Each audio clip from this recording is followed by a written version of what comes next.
Hello, everyone. Welcome to Opinionated Siblings. I love this show. I have my two brothers. We're doing this show. We have Chris and Ryan. Tonight's show, it's a little bit controversial, but let me state this right now. The views of Chris and Ryan is not it's a disclaimer. It's not a reflection. It's not a reflection of the Women Are Worthy show, the Women Are Worthy network, Jacqueline Charles, Jacqueline Bennett Charles, Jackie Bennett. It's not a reflection of that. So we want to create a dialogue so we can all talk, right? So today we're going to be talking about our first topic I think we should talk about is it's on everyone's mind. Again, we want to create dialogue. So tonight we want to talk about trans in sports, transsexuals in sports. So who wants to be the first one to start this off? Christopher. Go ahead, big bro. Yeah, big bro. I personally am not a fan of trans in sports for the simple fact a lot of the athletes that I admired as a little kid, from whether it was Sugar Ray Leonard to Michael Jordan or Ken Griffey Jr. One of the main things that I loved about them, not just that they excelled, but they did it naturally. Naturally, you understand what I'm saying? Like that.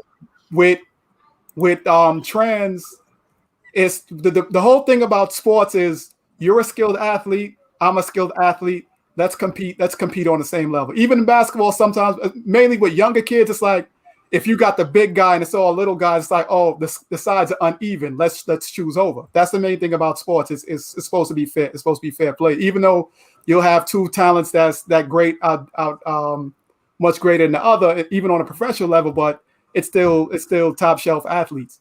When you got one athlete that's pumped up with testosterone, and you have another one that's mainly estrogen, it's one thing if it's in sprinting or it's in swimming, but you have it where in combat sports where you got trans competing against a natural born woman, and you see the results of the other woman's face, it's serious. I mean, it's bad enough as combat sports, but when you got someone that's pumped up with testosterone or have some measure of testosterone going up against a woman, it can be very brutal. And I think it's unfair.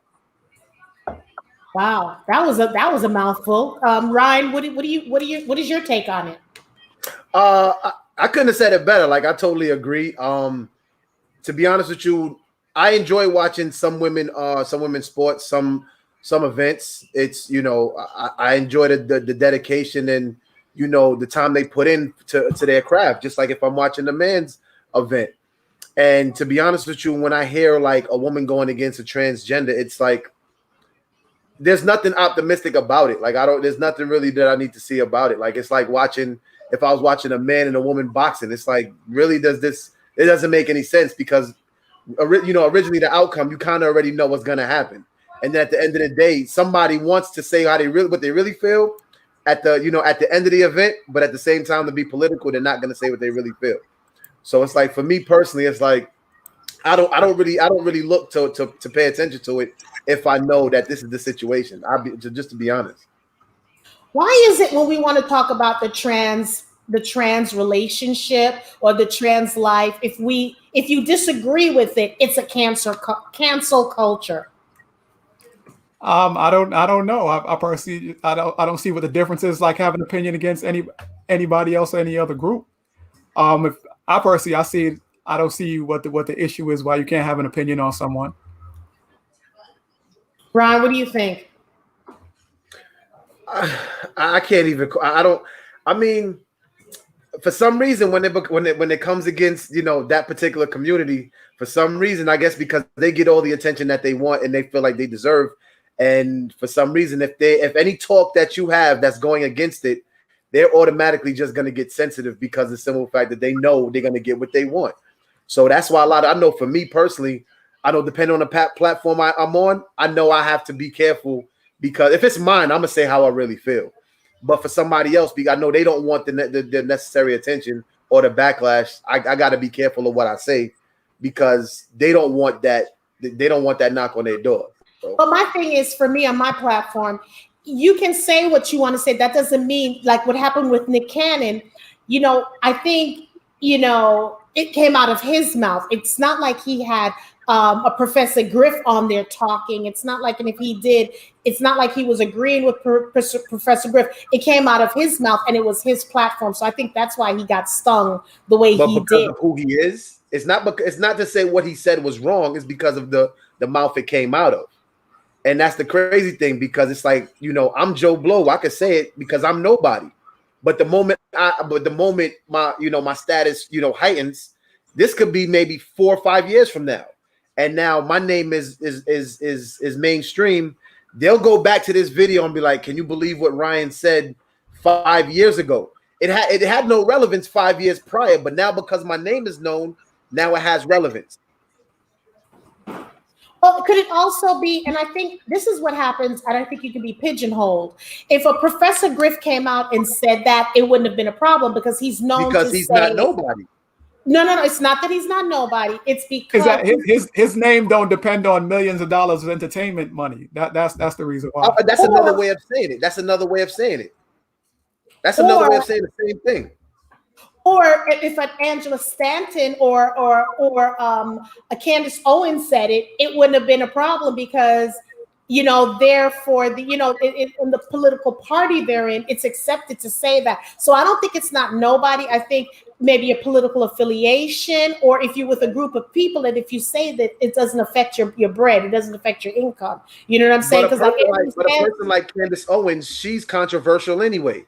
So if she says that's what I'm saying. Because if you start out controversial, people expect that. But if you start off like a Nick Cannon and then all of a sudden this is what you say, then I think that's going to be a problem.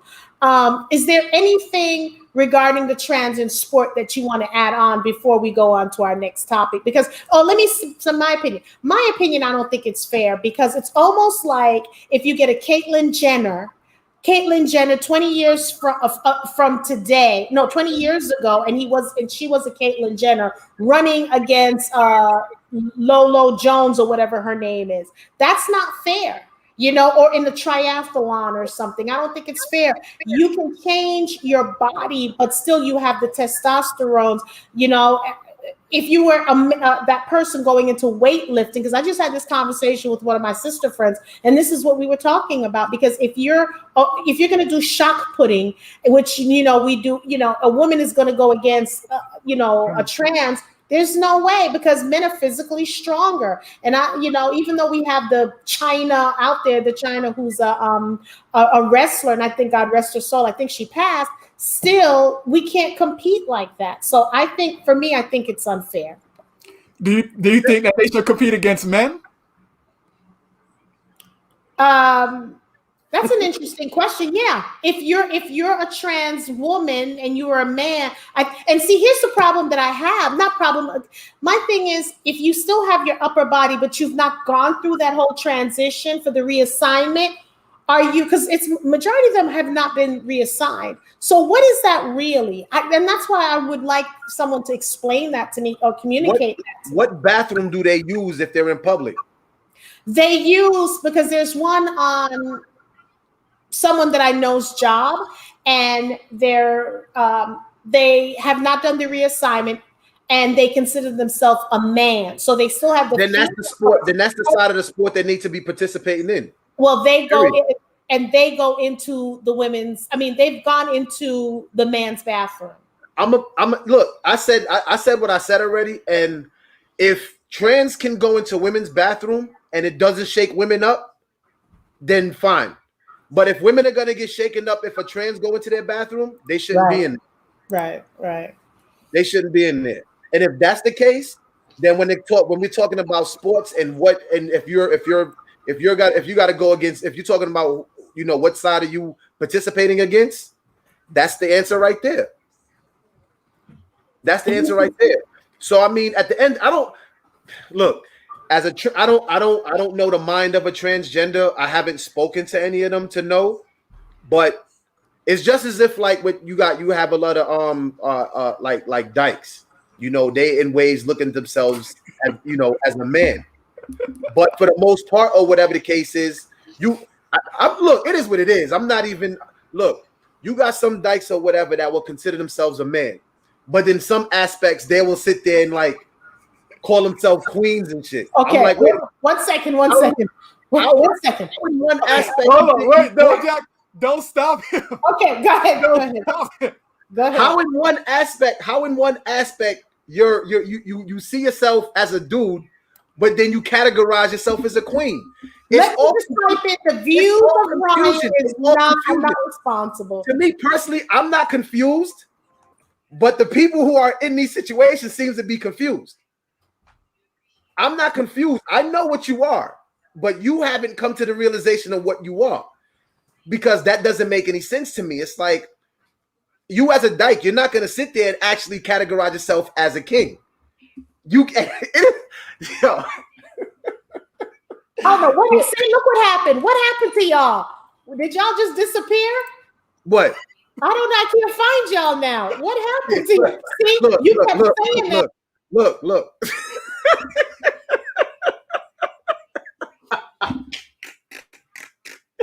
Yo, look.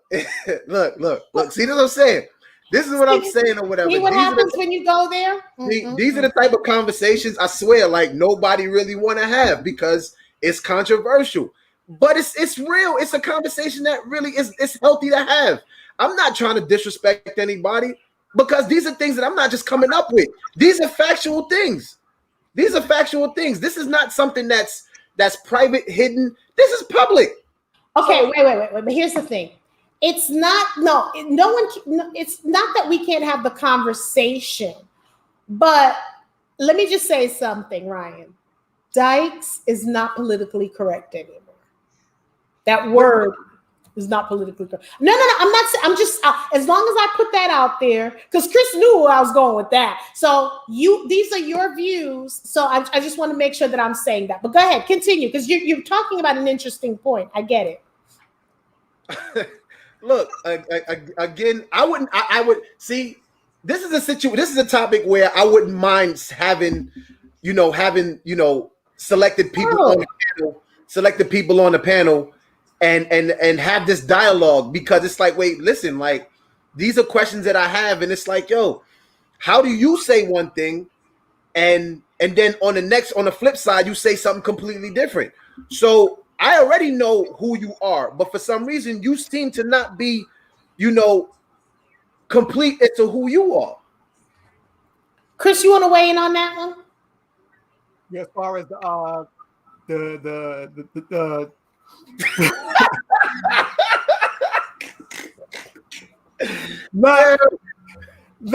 not really a rebuttal to that, but I mean, I feel like this, as far as the whole thing, it should be a level playing field. The natural, whatever you're naturally born as, that's who you should be competing against. Because I feel like this: if you are born a man, natural born man, and if you want to convert gender reassignment, if that's the proper word, then I feel you should still compete against men. You look sort of like a female, but you should still compete against men.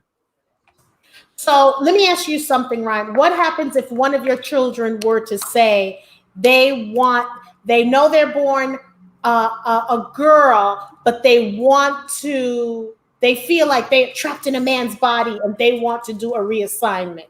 Mm-hmm. This is, well, you talking about like right now, if this is how they feel? Yes, similar to the Dwayne Wade situation. Right. Okay. Yeah. Well, see, the thing is, all right, for children under a certain age, they're still learning themselves. So if this is something that how you feel right now, it's a conversation. But to say, well, I would be okay with going with you to make this transition, it's like you're still too young to do a lot of things. Why would I be okay with you doing something this major? So what, I wouldn't mind sitting with you, having a conversation and letting time pass to see how you feel when you become old enough. And when that time comes, we can revisit the conversation and then see, how do you feel right now? And if this is something that you want to do when you become like 18, 19, 20, 21, and this is something that you want to do, you're an adult at this point. You can make this decision for yourself. But as a 13, 14, 15-year-old, it's like you can't vote, you can't go into you can't drink, you can't do X amount of things, but I'm supposed to be okay with helping you do this transition at that age. I wouldn't. Chris, what is your opinion if your child came to you and said, Dad, I don't like this boy's body I'm in. I really want to transition.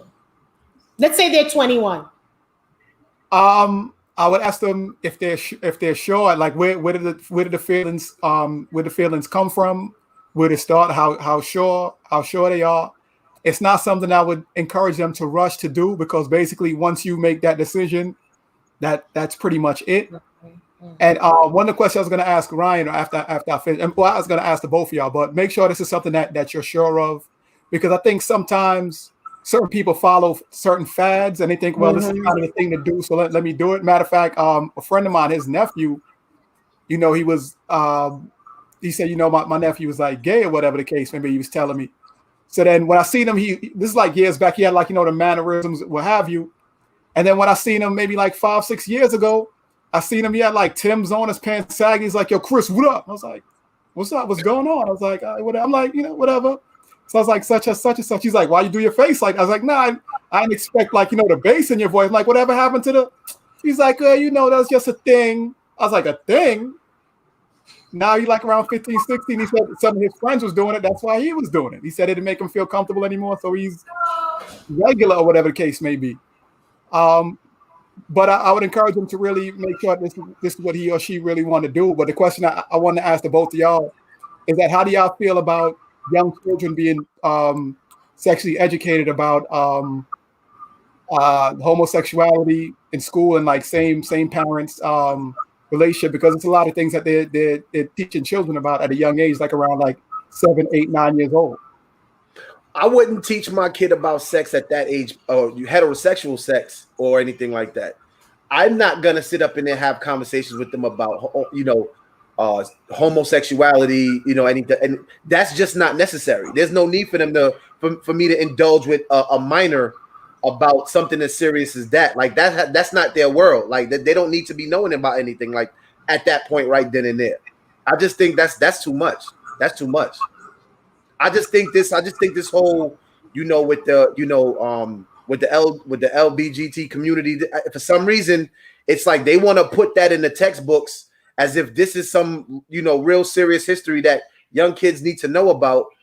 But there's a whole bunch of history that they're afraid to even talk about to young kids. I'm not understanding. I don't see why, talking about homosexuality and things like that with little kids, that's important. But real American history, things that they need and should know. It don't even got to be about. Even if we're not talking about anything American history, we can even talk about things that they should know growing old, getting older, like things of trying to teach them about, finances and stocks and things of that nature and all that. If you want to be serious, if there's things that you want to teach kids at a young age, there's a hell of a lot of stuff we can teach them that's important, the things that they would need to know as they get older, instead of teaching them about homosexuality. I don't agree with that. Jay, what's your feelings? First of all, I don't think it should be taught in school. We depend on the school to do everything. Kids should be in your household. You should teach your children about homosexuality. So do you think real quick, do you think that it should be taught in school at all? I'm talking about, let's say like 14, 15, 16, maybe at that age, or it should not be taught in school, period? It shouldn't be taught in school. And here's the reason why I believe people think it should be taught in school. Because remember, that's what they did with sex ed. Sex was supposed to be taught at home, but then they brought it into the school. I think that should be out of the school as well. Okay, so it's not, knocking the whole LGBT. I think this is what I think. I think parents should sit down and talk to their children. And I'm sick of hearing, well, parents are not comfortable. Well, get comfortable, right? Because here's the issue. The reason why children should be taught it, and when I mean taught, I mean like, okay, the traditional, we consider it the traditional, a man and a woman. But but Susie Homemaker may have 2 moms in her house. Mm-hmm. And I would rather teach my child than have the school teach them. Because here's the thing. Let's say you're against it.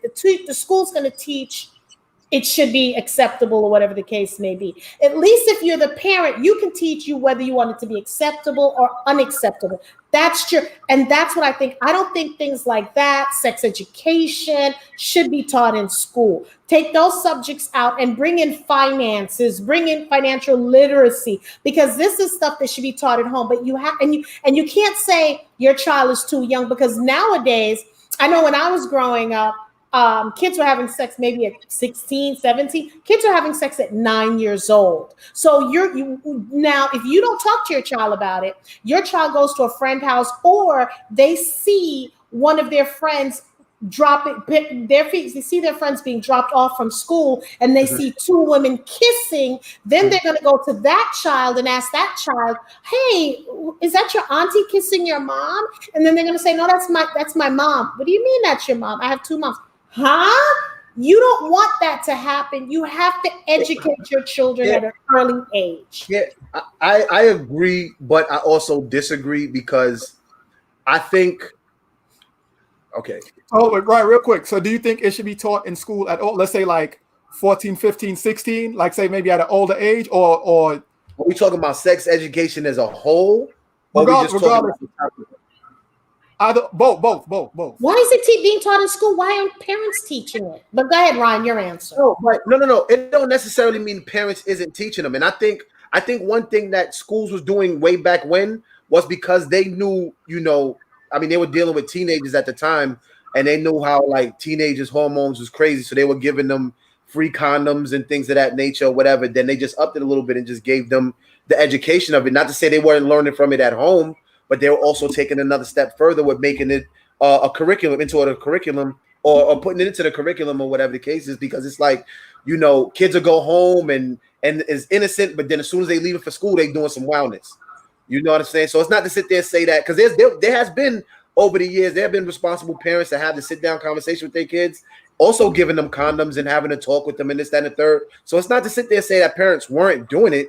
You know what I'm saying? But it's just like kids will still go to school and be completely different from their own. Yeah, but there were a lot of parents who were saying they don't want it to be taught in school because their kids are not the age that should know about it. They're not necessarily wrong. They're not necessarily wrong or whatever. I'm not judging. Right. If I feel like it's plausible, I'm not wrong for feeling that way. Just like if a parent feels like it shouldn't be permitted to be taught in school, they're not wrong.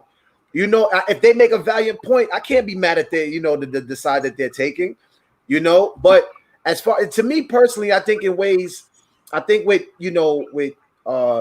gay and lesbian, acts, being that it's so much more prevalent nowadays, a lot of people are still hiding themselves in that community because a lot of people just aren't on the same page of those particular, of that lifestyle.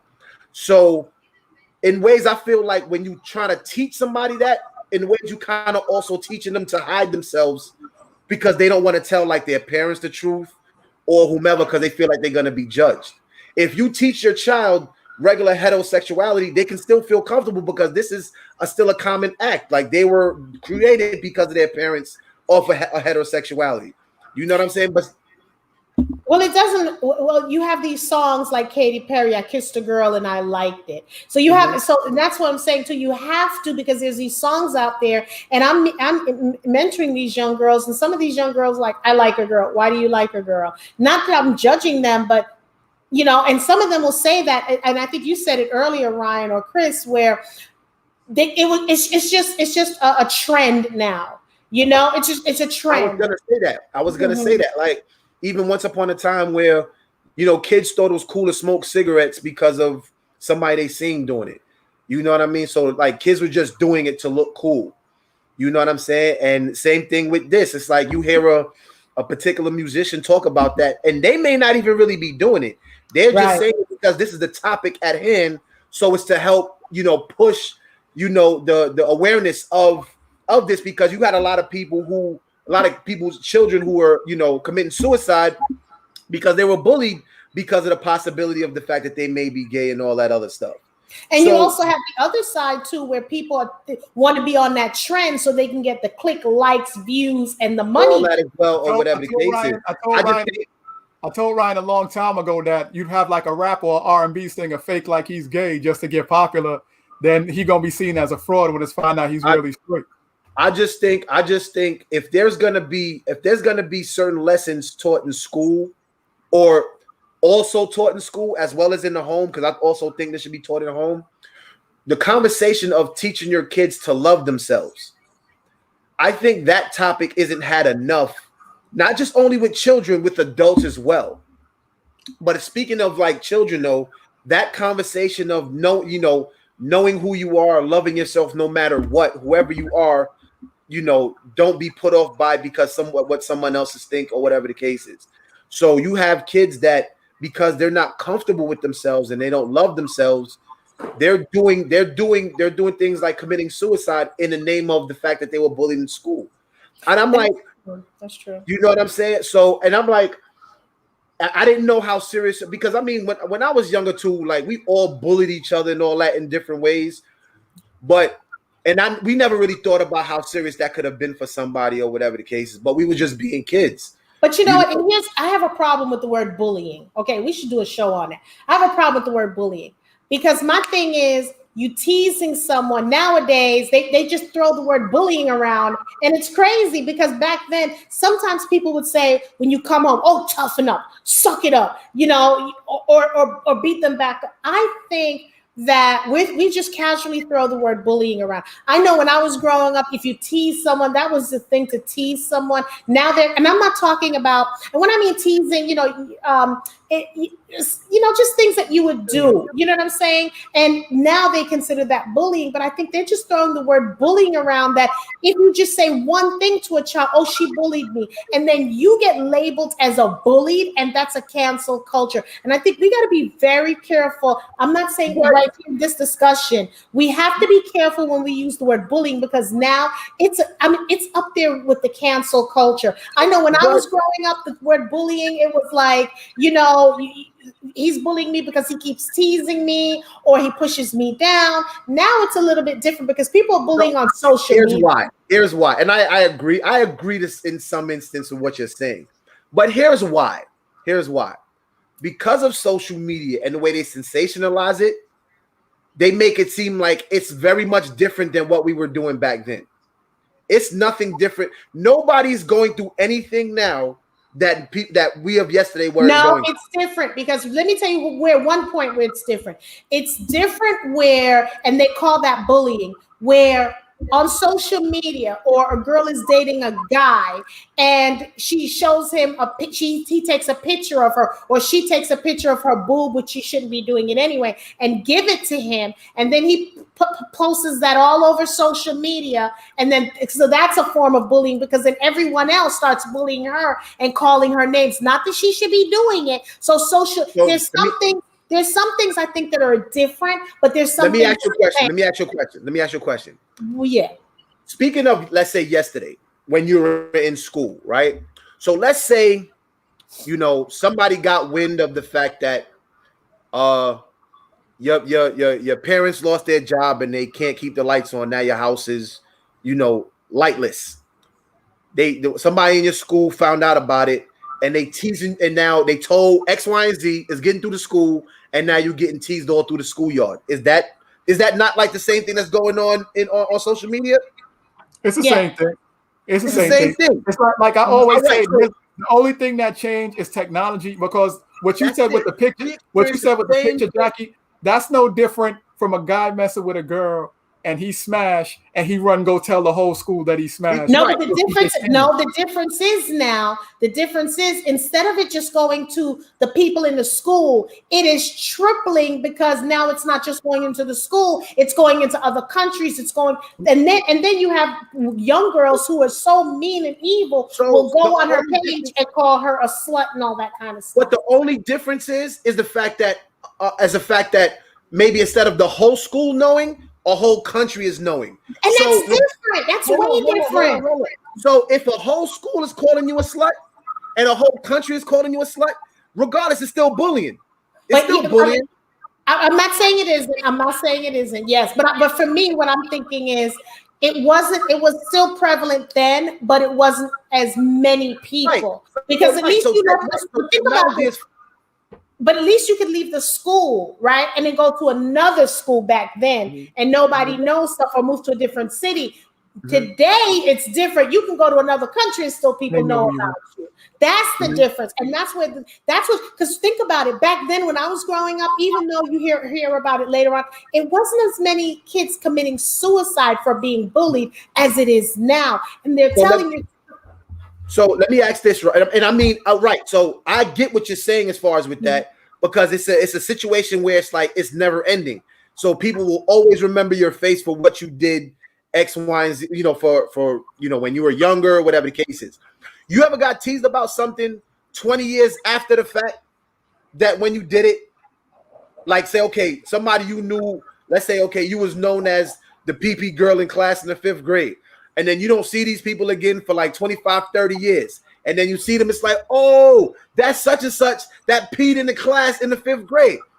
So it's like, regardless of whatever, there's still going to be so regardless if it was yesterday or today, there's still a group of people that still remember the things that you did or you got teased for. Yeah, but I think the difference is, the difference now is, I could PP now. It's on social media. People make fun of me, you know, whatever. Next year they'll make fun, but it's more people. That's what I think it is. It's more people and it's more concentrated. So, I mean, I think we can agree to disagree on some levels. No, I want to ask this though. If a girl or a boy who's, let's say they put their flaws out there on social media and everybody teased them about that for years to come, is that a form of bullying?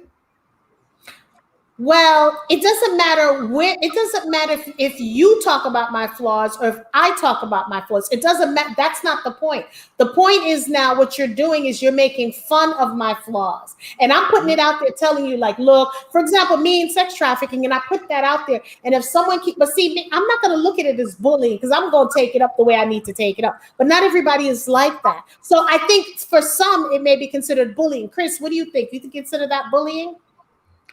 You know what?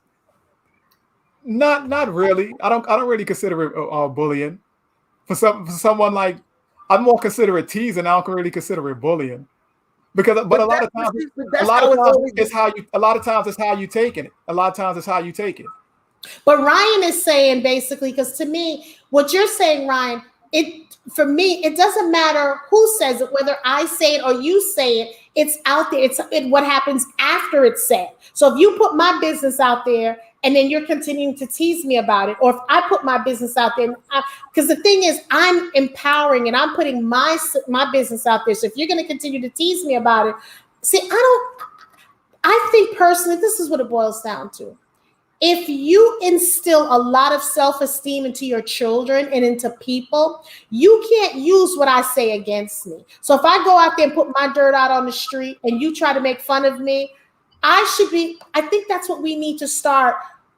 We need to start strengthening our children and people's mind to know, I love you. And I don't care what other people say about you. You know, this happened, but I don't think we have that tribe. That's what I think it boils down to, because if 50 people make fun of me and 30 people love me and support me, why are we focusing on those 50 people? There has to be something. I think it's because depending on what they're saying. So if somebody show you love, all right, it's cool. Appreciate, you know, like, okay, that's what's up. That feels nice and all that. Thank you. But when somebody make jokes about you, if it's 50 people making jokes about you, different jokes, that's 50 different responses of how you can laugh at that or how you can see that.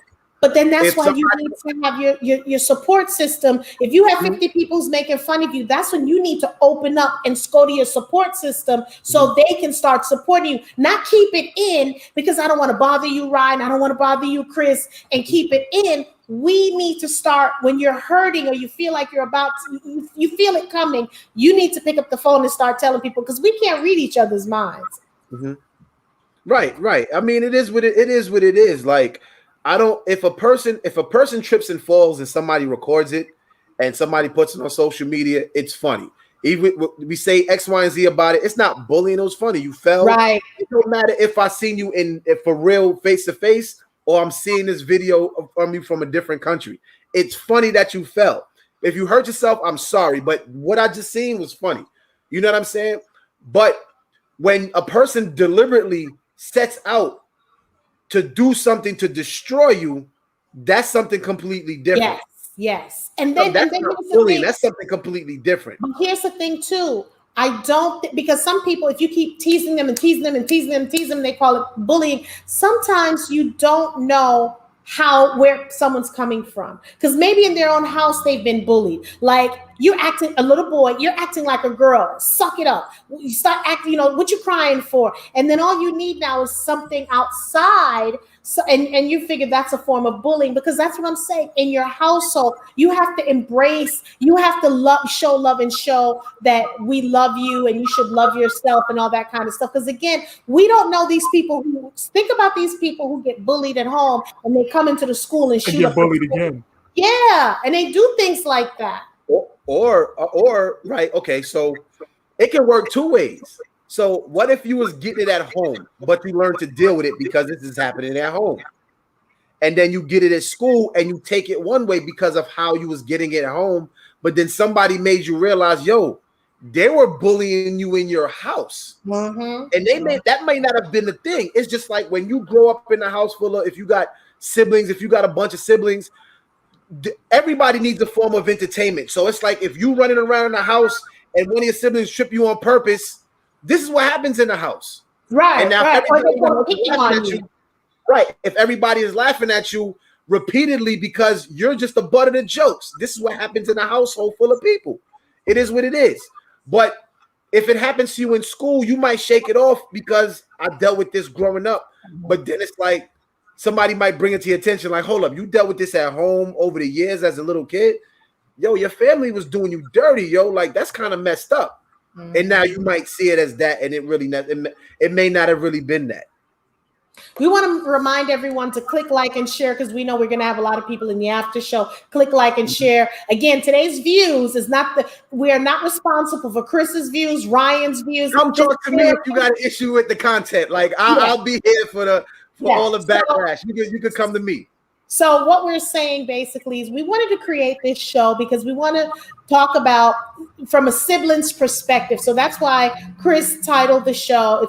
The name of the show, it's called Opinionated Siblings, because we want to talk about things from a sibling's perspective. We talk about a mother, the father, but we never have siblings, you know what I'm saying, really sit down and talk. And if they're not talking about gossip stuff or things on shows and things like that. So we're talking about real life stuff, and we'll probably delve into things like that. So don't forget to like the Women Are Worthy show. Don't forget to subscribe to the Women Are Worthy network. Right. The Women Are Worthy network. Don't forget to subscribe. Now, Chris, because he's the moderator, what's the next topic that you want to come up with? You want to talk about?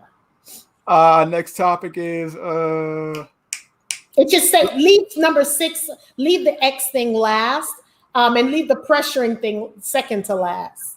Damn, I don't even got the thing up no more. I got to go back on to okay, it. I have it right up. It's on the screen. I don't know if you can see it. Okay, so let's talk about right now, which we really need to get into. Cuomo, the governor of New York, is granting illegals in New York up to $15,000. Now, I got the problem with that because so many people come to this country, they get their paperwork, their citizenship, they've gone through so much, pay so much money, and to become a citizen because they want, to live the American dream. And what the hell is your governor thinking about, Chris, by talking about, is this a ploy for him to get, is this a ploy because of what's going on with him? Re-elected? So the illegals can eventually, their family members will vote for him or something like that?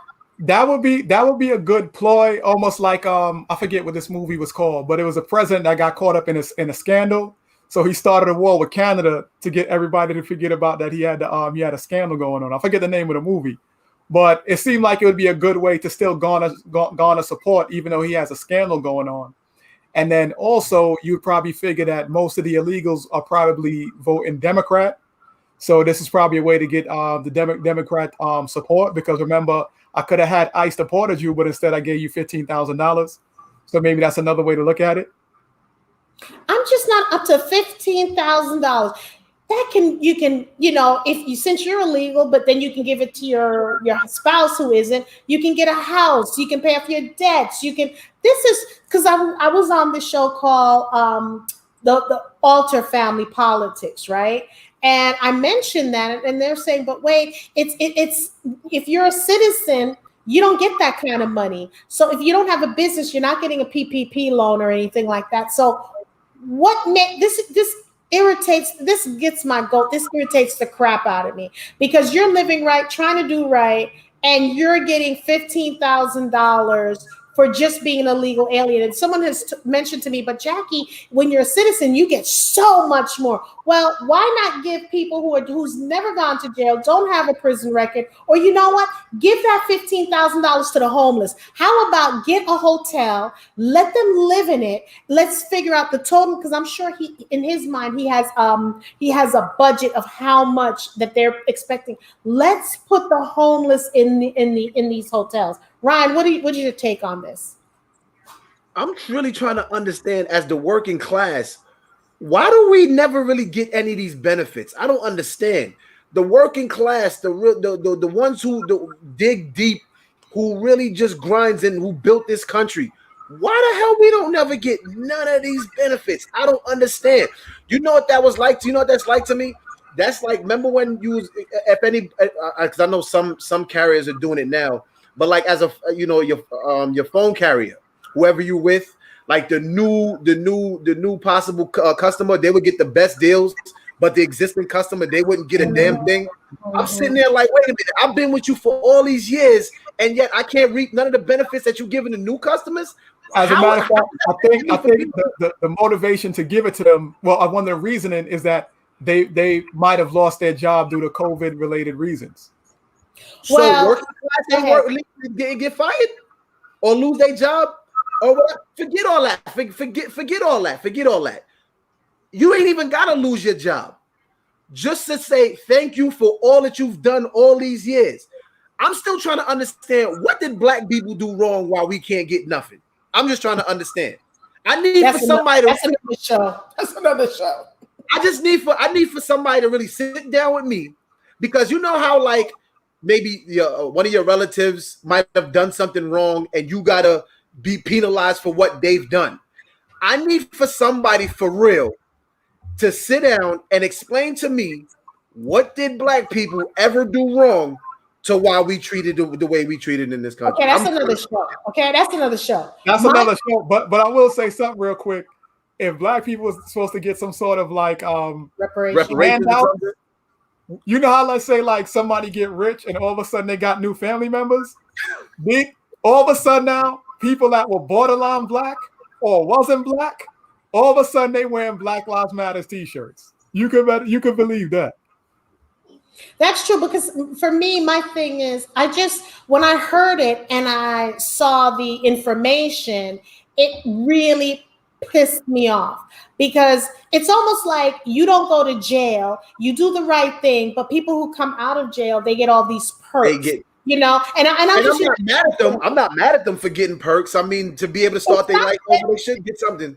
But I'm saying hypothetically, and it's not them I'm upset about. Because again, I'm not going to be upset because you get the money. I'm upset at the person. See, I know I don't do to displace anger. I know who to be angry about. But see, and this is a way where, all you people that live in New York need to vote this man out, because he was doing all these things and everybody was loving it because he was so against Trump. So then now all of a sudden, because he wasn't talking about giving any money to any illegal aliens, but now because he's getting caught with his hand or his bottom part in the cookie jar, or people are coming out against him allegedly. Oh, let me use the word allegedly. We need to figure out what's going on, because this country is going into hell in a handbasket, because I'm not understanding. It's almost, I think one of you guys said it the other day, right side up, upside down. And that's what's happening right now, because I'm like clueless. I'm like, can I get my paperwork back? And, I know of people who have family members who are illegal here.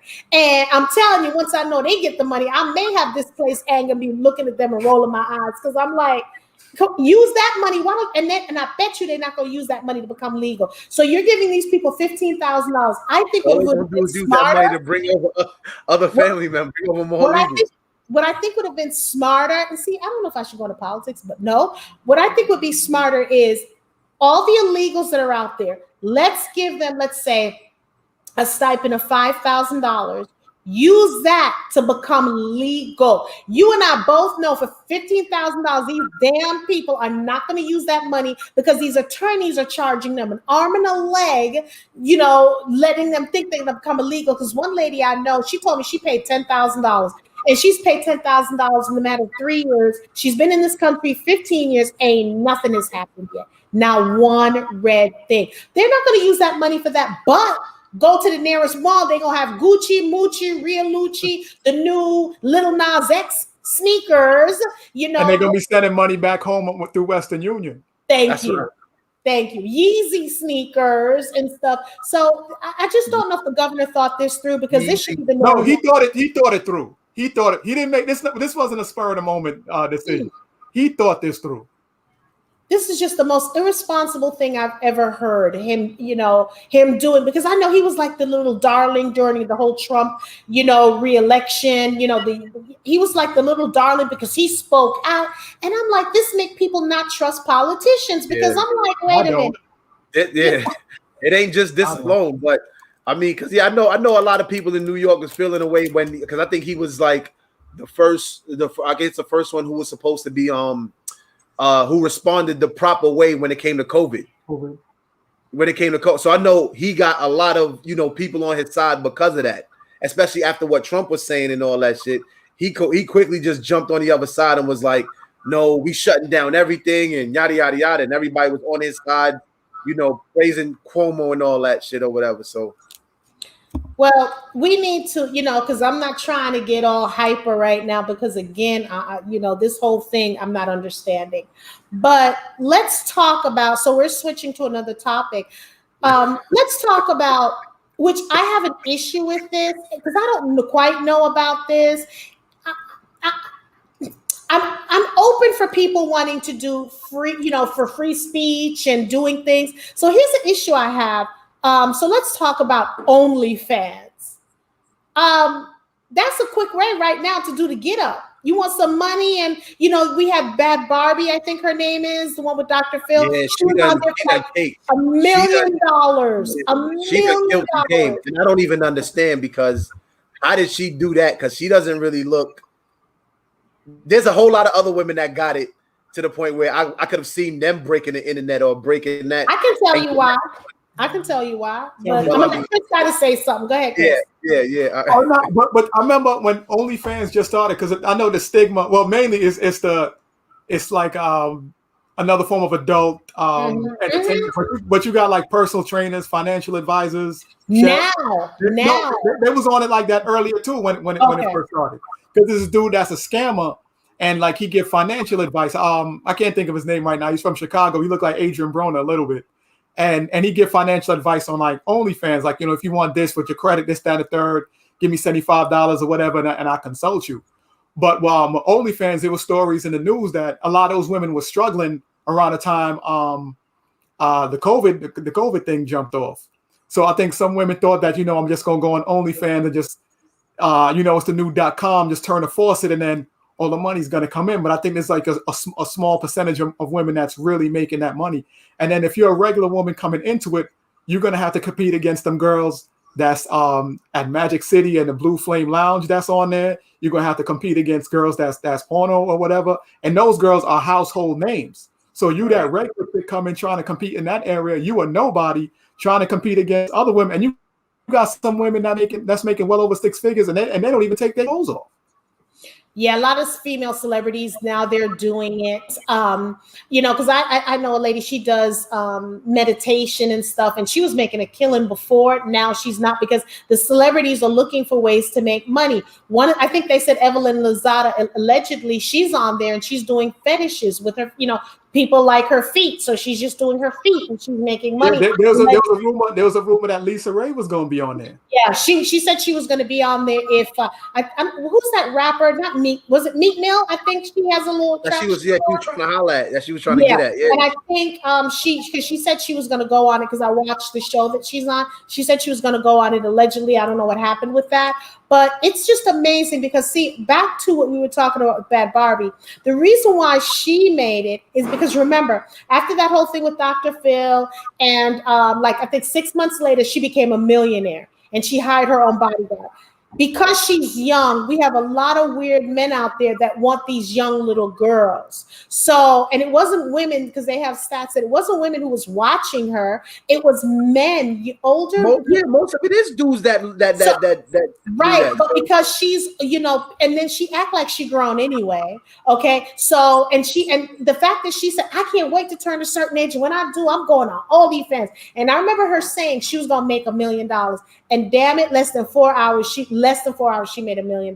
Yeah, okay? Because I remember the first time I heard of OnlyFans, because it was like, you got a lot of them Instagram models or whatever on it, and I remember because a lot of porno chicks has been doing it, and I mean they already got a following, so it's like you got some of them that were that retired from doing it to go on OnlyFans and was like, if you want new content, come on here and purchase it, which could be like, it's crazy how OnlyFans work, because you gotta buy just to subscribe, and then you gotta pay to look at the content. So they tearing up the game or whatever with that. So how did you know that? It ain't no secret how that worked. Like everybody talk about that. And let me tell you what's funny.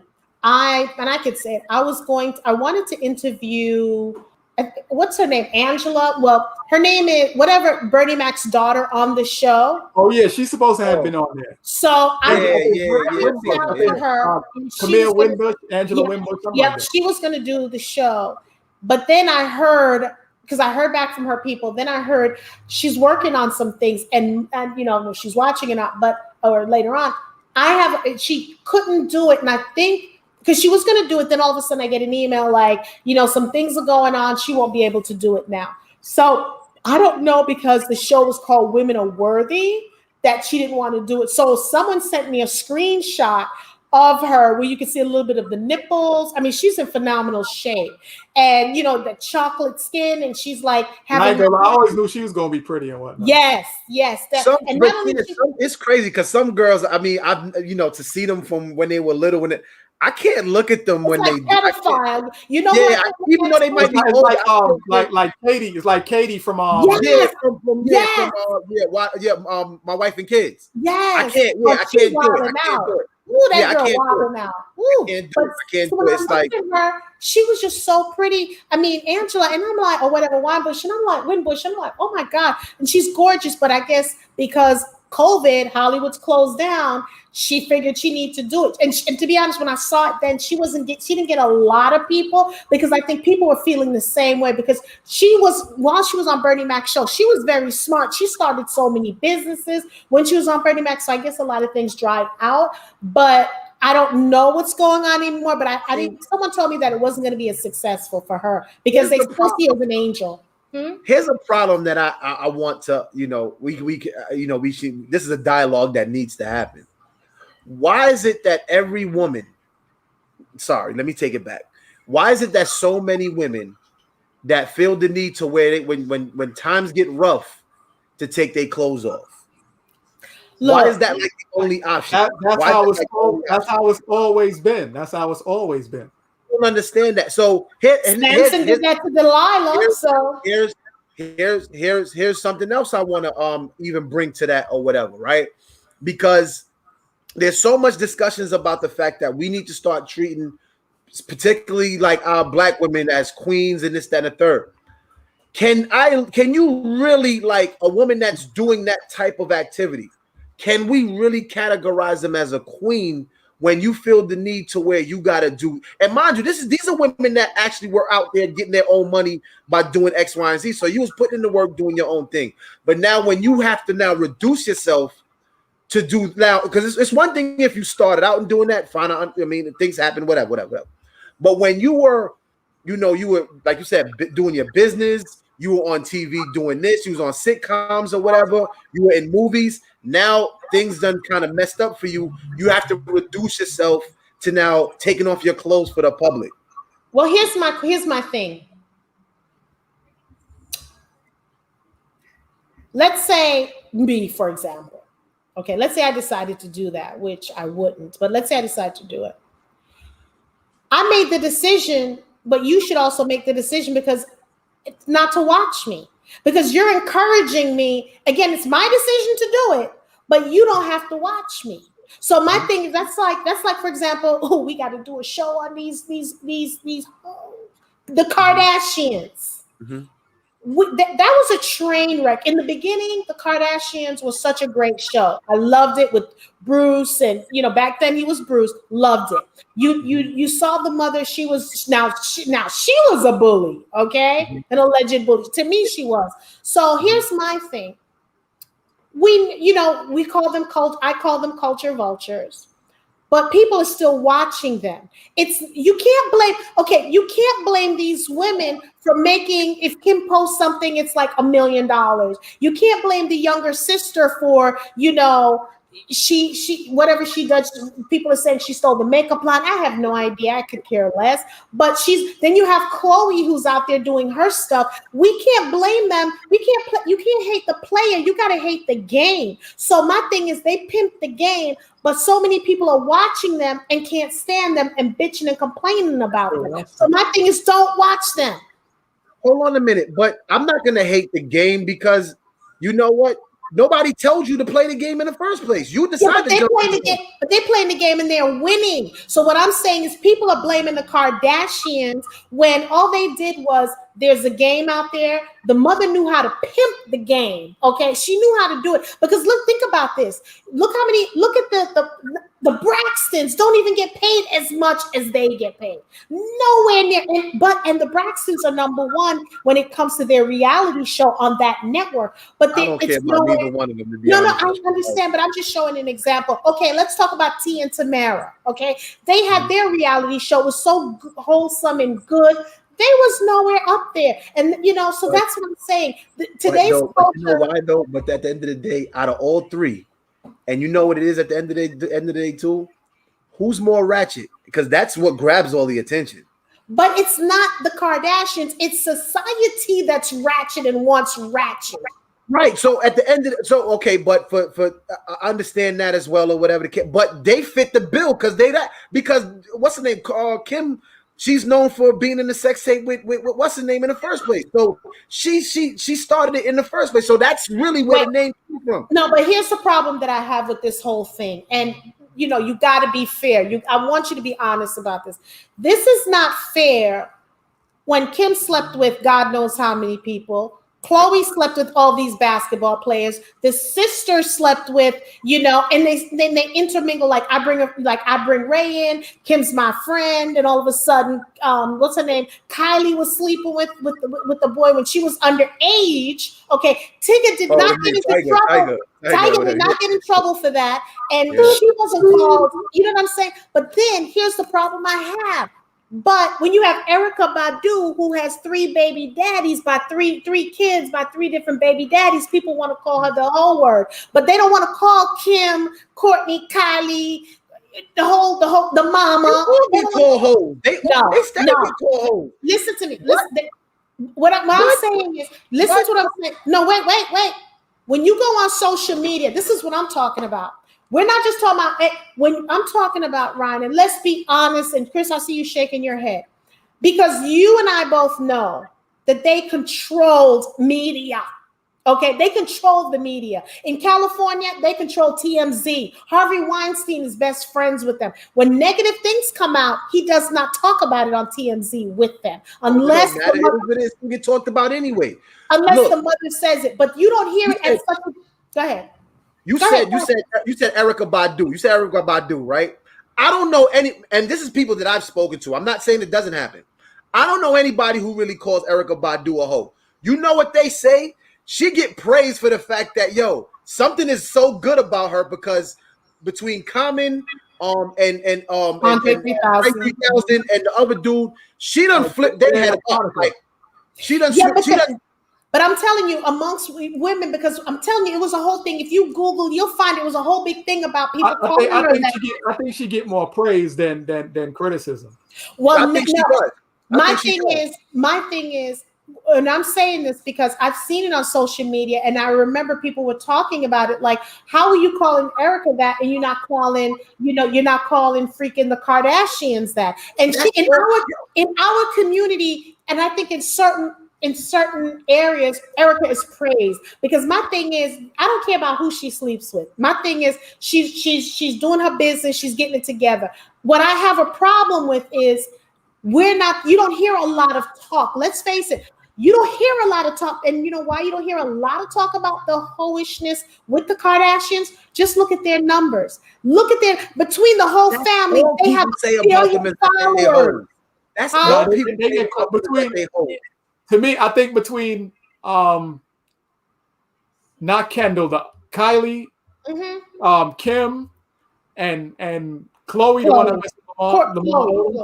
the one that jumped from basketball player to basketball. Most of them they get called home. But the thing is, they don't care because the amount of money that they make, they don't care. Kim, look at her track record. Like, it's just been basketball player. Like, I think only other person was a football player, which was Reggie Bush, and then Kanye West. They just kept ho. Like, see, my thing is, go ahead. I'm sorry, Ryan. Go ahead. Even if you talk about, like, if you hear about the way how they categorize as, like, because comedians talk about everybody, but comedians don't talk about Erykah Badu, but they get in to the Kardashians. I don't know any top comedian that is dogging out the Kardashians. I'm not talking about a Cat Williams. I'm talking about a top. I don't hear that. I mean, you may hear. I don't even hear Dave Chappelle calling them that. Okay, he could have, and I didn't hear. I'm telling you that family controls.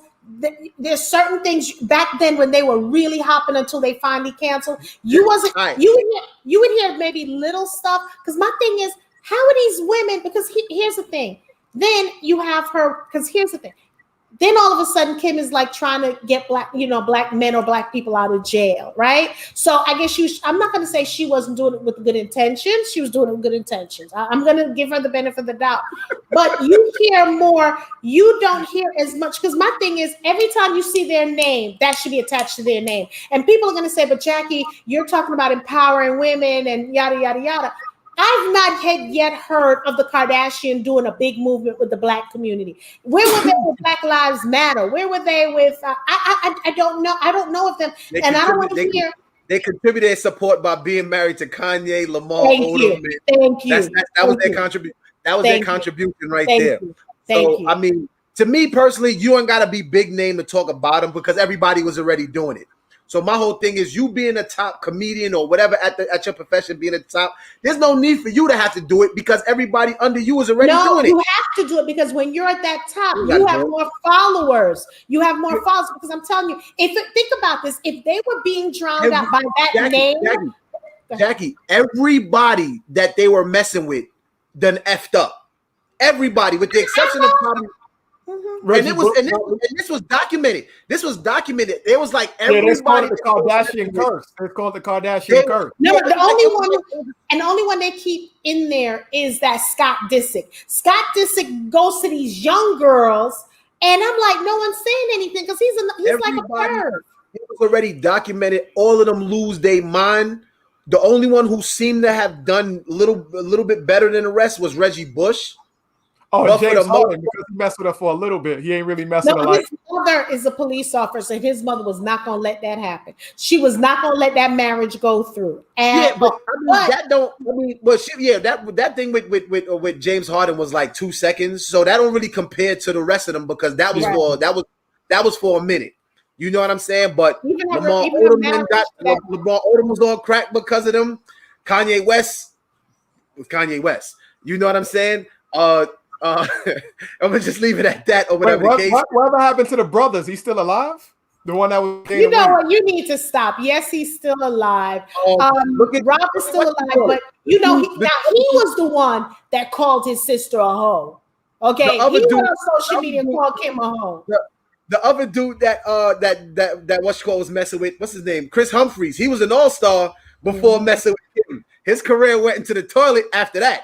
So, this just goes to tell me that they're billionaire women, but they don't have the platinum puss. That's what that tells me.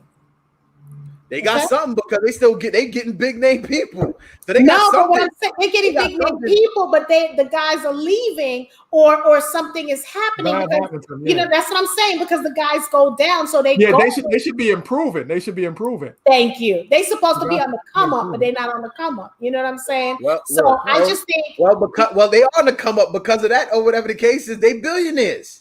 No, we're talking about the guys. The men. Not the men. Yeah, we're talking about the guys. And the girls don't do any better either, because when Rob, the girls that he dates, you know, so it's just the whole thing all around. And then you have the one who the mother's dating, and I can't tell if he's wearing mom jeans or not. I'm gonna be honest with you. But the woman's hips. I'm gonna be honest with you. Kim still look like, I don't think any dude is gonna say no to Kim for the most part.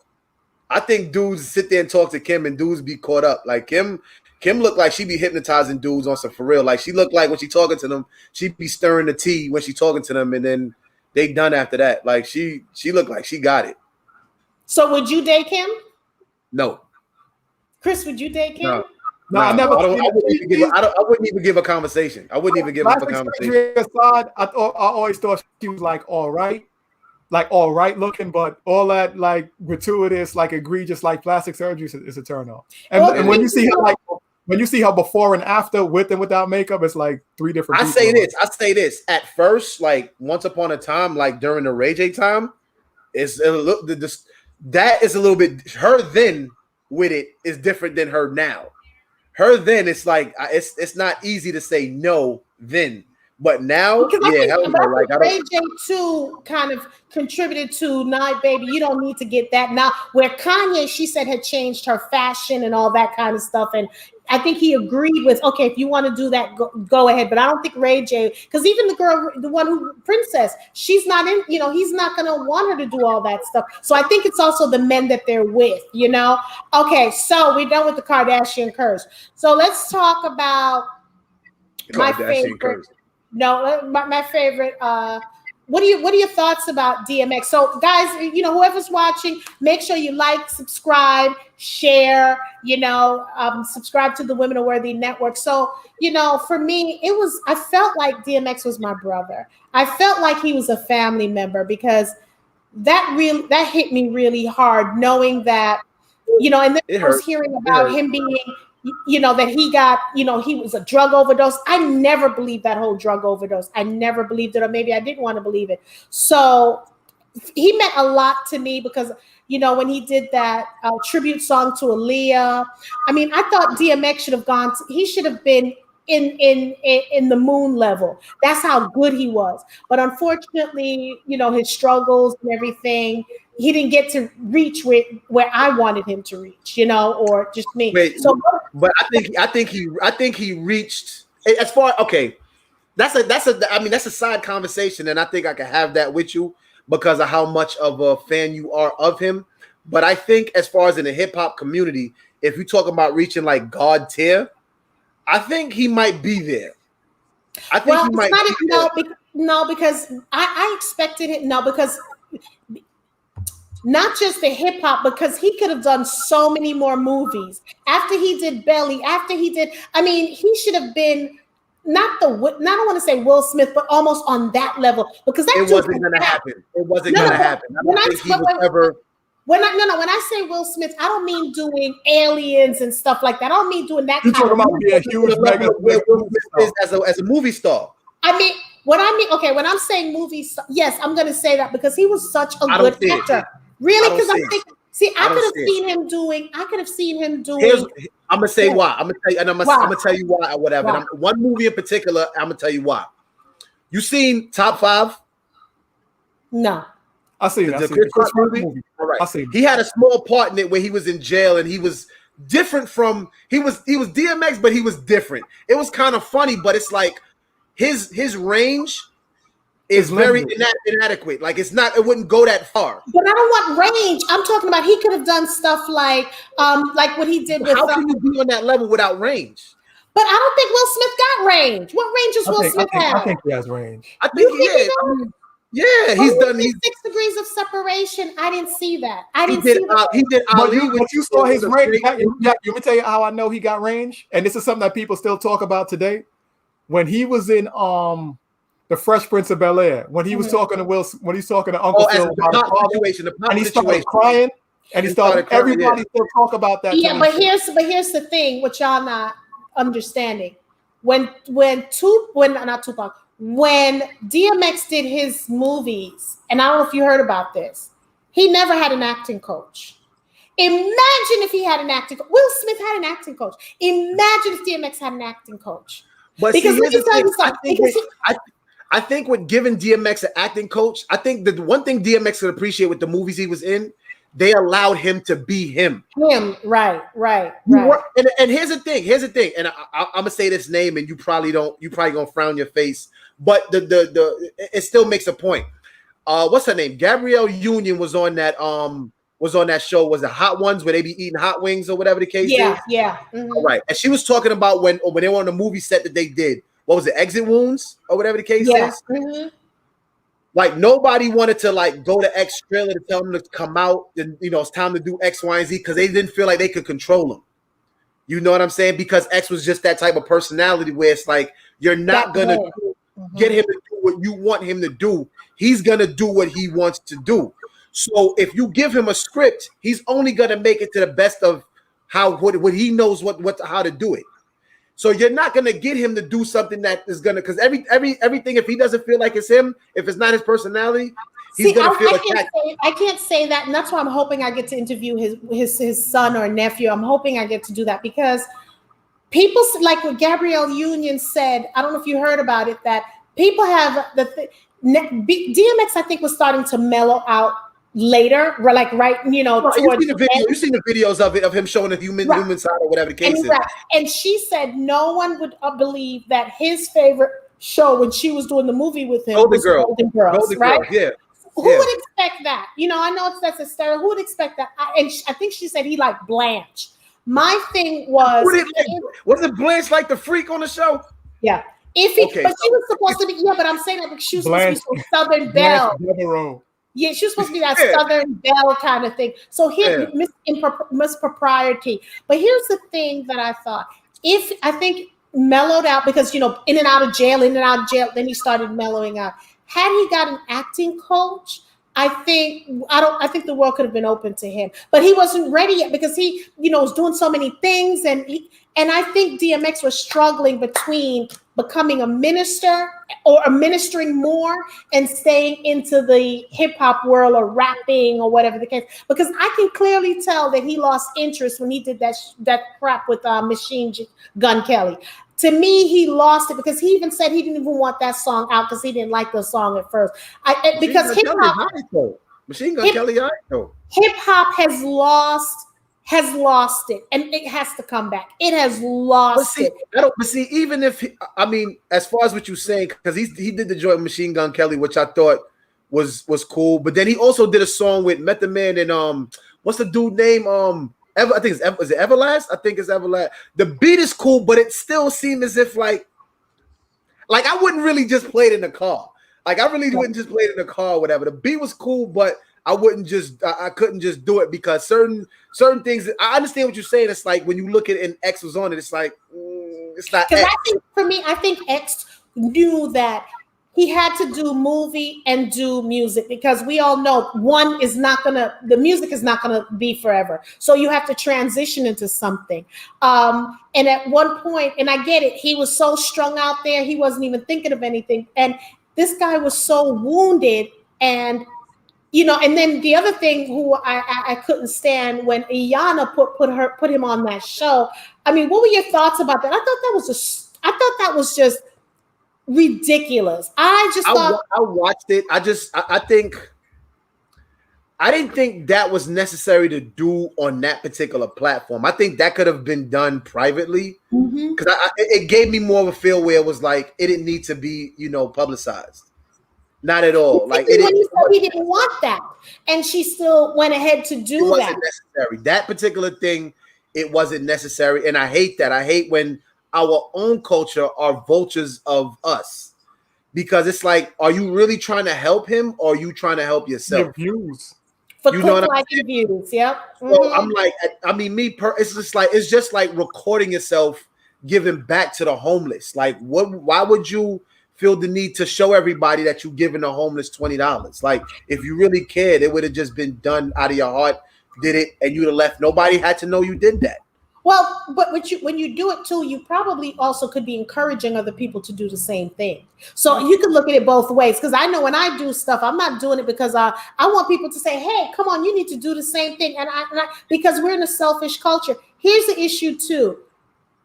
I have an issue with Nori. I have a real issue with him because on his show, when he had what's his name? Lamar Odom on the show, and he's pushing that drink on him.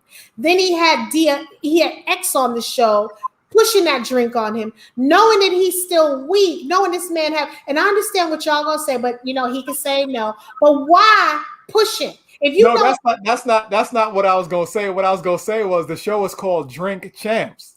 You know the culture show. There's been dudes that's been up there. Kenny Smith, I think he didn't drink. Or whatever. Yeah, but Kenny Smith is not an addict. Yeah, Cameron was on it the other day. He didn't drink. But Kenny Smith, but they're not an addict. So you come on the show. Why be on the show called Drink Champs? Because you know what? You on it, and that's the thing. People think that here's the thing. That's why I think he's a vulture too. I'm not putting him on the same vulture as Vlad. Okay. Yes. Because I thought this is how I feel. Because he brought them on the show because he wanted those views. Okay. Especially here's the thing. I disagree. I wholeheartedly disagree with that. Okay. Now, and because I watched the show and I understand the premise of the show. Like for the most part with it, they're just giving our legends their flowers when people and other people aren't doing why that. Not have, X has a problem. Why not have water, soda? I don't care. That's still drinking. They got water.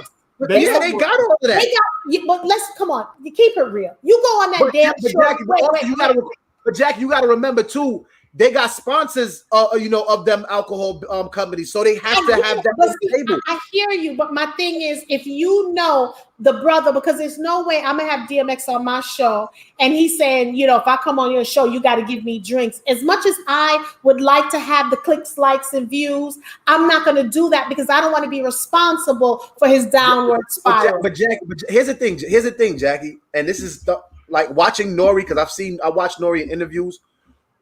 Nori is a dude who can get you to talk about whatever, or even just to the point, be entertaining without the alcohol. Same thing with DMX. Did you watch the show when he was telling what's his name? Drink. Come on now. I understand. My thing. But he didn't do that with DMX. DMX did not have to do the show. He didn't have. He's gonna do the show. He did not have to drink. He's gonna do the show. He was on the show twice or once. I only saw once. Yeah, he was only once. He did this show because DMX has an album that was dropping. Him and Swiss was supposed to be doing a tour, so this was his way of getting that out there. But you didn't have to drink though. But that's the thing. When you are an addict, when you're an addict, even though you drink occasionally, when you're an addict. And when you're not there, because wait, this man already is taking, I don't know if he's still taking, but he's taking his meds because he's schizophrenic. Y'all, that's what I understand about y'all that generation. Well, I don't understand about y'all people. When someone's an addict, y'all keep quick to say, well, you didn't have to. If you're his manager, because they got to come through you to okay this. His manager want to get that 10%. His manager want that 10%. All right. So here's the thing. So for starters, we gotta blame the people who booked it. I agree. If that's the case. I agree. So his publicist, his manager, if from what you're saying, for what you're saying or whatever, we can't blame the host.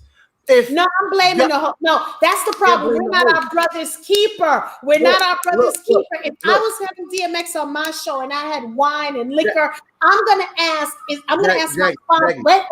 I'm gonna ask my sponsors.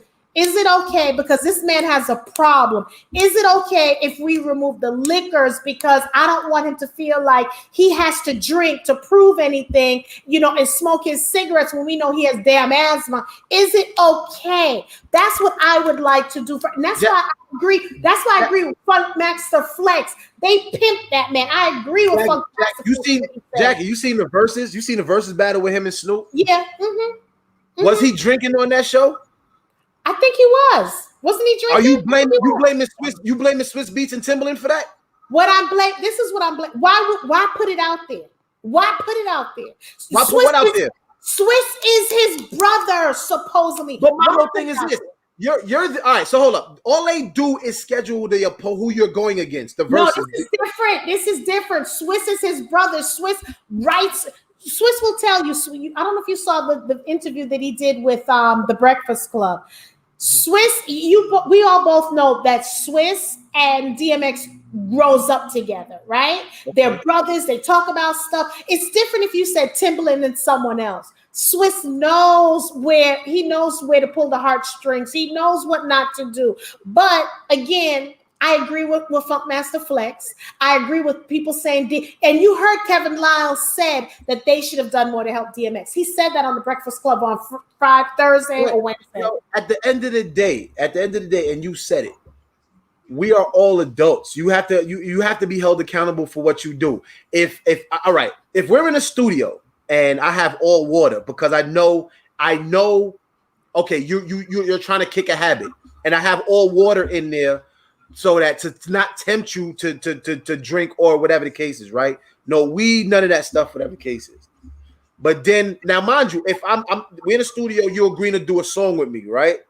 And at the end of the day, I'm just saying on this particular level, if now you're mad at me because it's like, yo, he mad at me like, yo, where the liquor at, where the weed at, yo, I need to get. But that hasn't happened.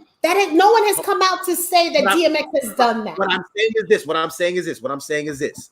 If he chose to leave and go outside and do whatever, that's different. That's different. At the end of the day, he's grown and made that decision. Yes, because he went outside, but not that's almost like a junkie. And I'm telling you, I think I can kick it. My thing is, and I'll always. But he knew where he was going. It's not like he walked into a blind situation and didn't know. But here's the problem, Ryan. Because this man, we all know it, and that's what y'all keep forgetting. This man already has mental issues. We're not just talking about, because not every addict has mental issues. This is not something that no one knows. He's manic and he's depressive and with schizophrenic in there. So I can't say I'm going to hold him accountable if he's not taking his medications, and he should, because you can't be mixing your medications.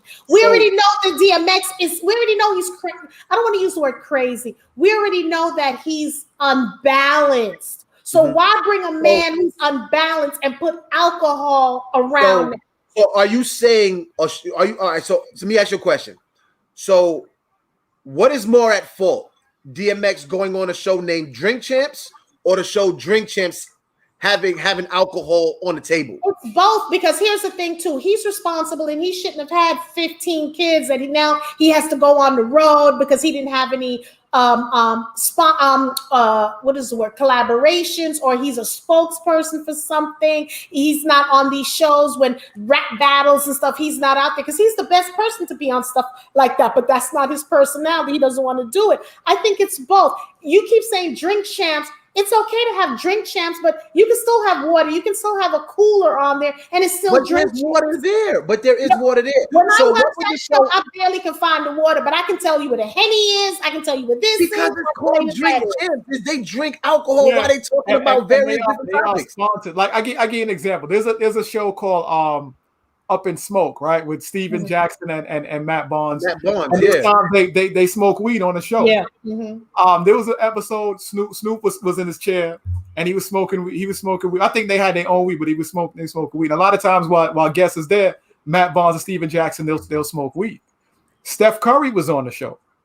I'm sure that his managers or his handlers told them, like, look, I'm coming on the show. If y'all gonna have me on the show, y'all can't be smoking weed because I don't want that to ruin my brand or my thing with sponsors or what have you. I'm pretty sure the show Drink Champs, they're sponsored by different types of alcohols or what have you. So I think for the most part, having the liquor in there, I think that's part of the sponsoring thing because they sponsored by Revolt, and I think Revolt is Puffy's brand. So Ciroc is like part of that also. Could they have done a thing where they don't show any liquor, but in between they advertise it on the video, whatever? Yeah, they could have done that, but I don't put it completely on Drink Champs because at the end of the day, you know where it is that you know where it is that you're going.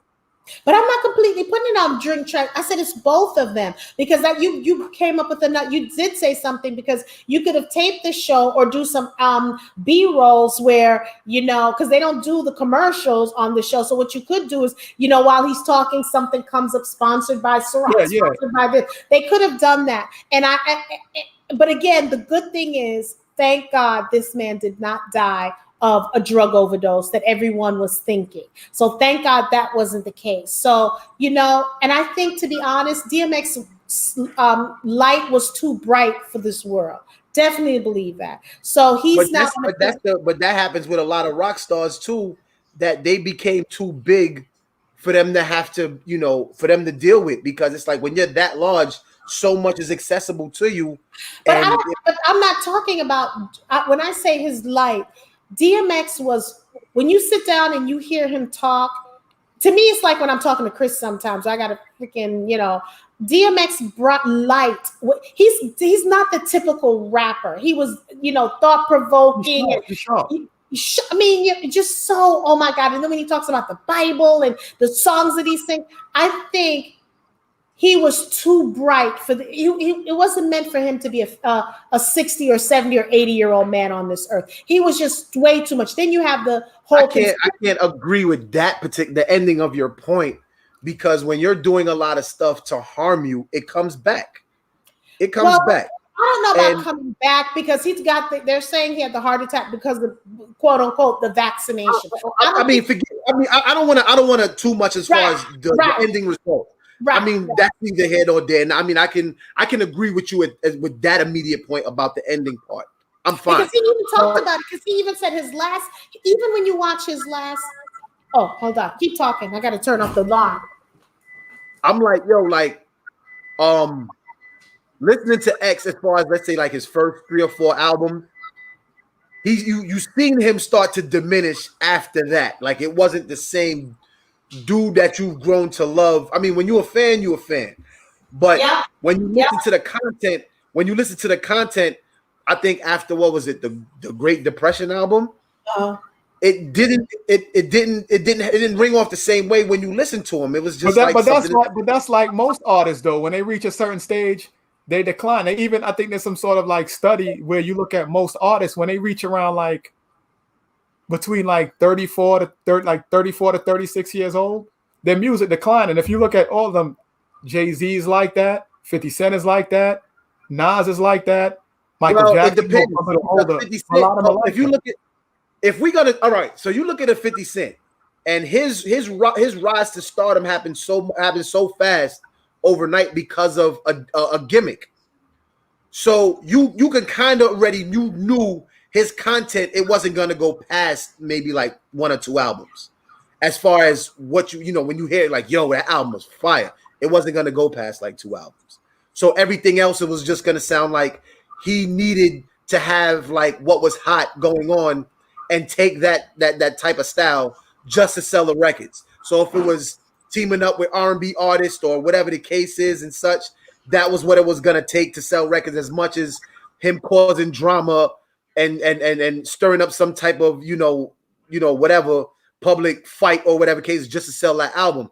Because when you listen to it, it wasn't gonna measure up to the first time out, and everybody knew that. When you heard that first album, it was like, he's not gonna be able to replicate this. You just knew that. You know what I'm saying? And you even, at least, if you want to say Jay-Z, it's like, it went long enough. Is it the decline is it the decline because people grow and they're not, when you were 20 to 20, when you were 18 to 25, it was a different thing. But then when you're 26 to 30 and then 4, it's different. I think your audience grows up and maybe they grow weary of you, or maybe you've grown more adult and people are just not feeling that kind of, That's part of it. But I think when people grow, the likelihood of like the content that you're spewing, it doesn't fall the same way. Right. Because if you're still on the same type of thing, it's like, you got guys who was who was on that hustler material, who was talking about trapping and all that. when you become a certain age, it just don't ring off the same way anymore. Because it's like, how are you still in the trap? Like, how are you still in the trap? Like, it don't make any sense. But if you can start talking about, like, when you first came on and you was hustling, but then you had thought-provoking lyrics at the same time, and then going forward, you still have you still kind of like provoking people's mind with something intellectual. You can do music longevity because it's like you're not gonna run out of content. You're not gonna run out of material. And you'll figure out, And that's what I think about, like Nas. Like, first of all, he don't never have to rap again because I think by next week he'll be a billionaire with that cryptocurrency stuff that he's doing. So he'll be a billionaire. So he never has to come back. He's one of those dudes that make quiet and deadly moves, man. I mean, he's been doing stuff, and I'm like, because he's just sitting back. Yeah, he had an interview about that. I think he was on the Breakfast Club, and he had a few investments that failed early on. So it was a trial and error situation with him where it was like, I failed here. And then now it's like, I done invested a few things and then boom, and things just kind of happen. You know what I'm saying? So it's like, yeah, he quietly lost money and he quietly gained a whole lot of money. But then it just became publicized where it was like, yo, Nas invested in that, and it turned around and it made this amount of million and this, that, and the third. Yeah. So I think one of his joints he just did was the doorbell thing, which was like 2 years ago. Yeah, they sold it to I think Amazon, and I think that right there put him over the billionaire status, which was kind of crazy to hear. Like, it's something else that he did that's gonna. But I mean, I'm proud of him. So here's something that's near and great to my heart. Let's talk about why are women pressuring men to get married. That was like a topic of discussion. And when I said it, I'm not saying women are doing it. It's just part of one of the topics we wanted to talk about tonight. So, Ryan, why do you think women are pressuring men to get married? And are women pressuring men to get married? I think in some aspect, I think what a lot of women don't take into account is men have to learn to be in that to want, they have to learn mentally to want to be married. This is not something that just is, because I say that because naturally a man's mental is to be an animal, to do certain things animalistic. This is so in that particular mind frame, it's not you're not thinking about getting married. You're thinking about doing some, just you see raw meat, I'm attacking it. This is just a man's nature. You know what I mean? Men is not conditioned to get married. They got to actually learn to do that, and it takes time to do that. But a lot of women, because they're born and told early, get a man that's going to treat you right, get you married, yada, yada, yada, and all that other stuff. They're quickly, the moment they get with a nice guy, it's like, when are we going to get married? When I'm going to get the ring and all this other stuff, whatever the case is. And they don't take into account, like, men have to learn to do that and to be in that particular environment, because it's not marriage is not something natural. That's something you have to build. A man has to build himself mentally to do that. I disagree. Okay, that's fine. Ready here for me? I think culturally it's different. In the Italian family or in the Jewish family, they're rare to the men to get married, and forget about the conservative Jewish. It's something that they're taught. To be married in the again, we can name different. Indian too. Indian family, men are taught to, and then with them, they have sometimes the arranged marriage. So men are taught. So I don't want to, and I mean, I agreed with some of the things that you said, but I think that's in the majority of the Black community. Can I say this though? Are you saying it because of those cultures? They celebrate it the way they celebrate it. So just because you celebrate it, don't mean you are ready for it. It's just that your family and everybody is celebrating. No. You are raised from the time you're small, especially in the from the time you're small. That's how you were. So it has nothing to do with celebrating. It's something you know you need to do. You find a good wife, or a wife is matched up with you, and you get married. It's like they don't see, like, when you hang out with them or talk to different cultures. I'm not living, because again, when you're small and you're taught something and you're around people who think the same thing, you don't think there's anything crazy or weird about it. So that's what it is. I don't think it's a celebration, because they know, get married, procreate, build a life, build a family, build a house, have grandkids. But like you said, there's also cultures that arrange marriages. Mm-hmm. So you got the woman who's excited about it, but the man is like, why do I have to forcefully do this?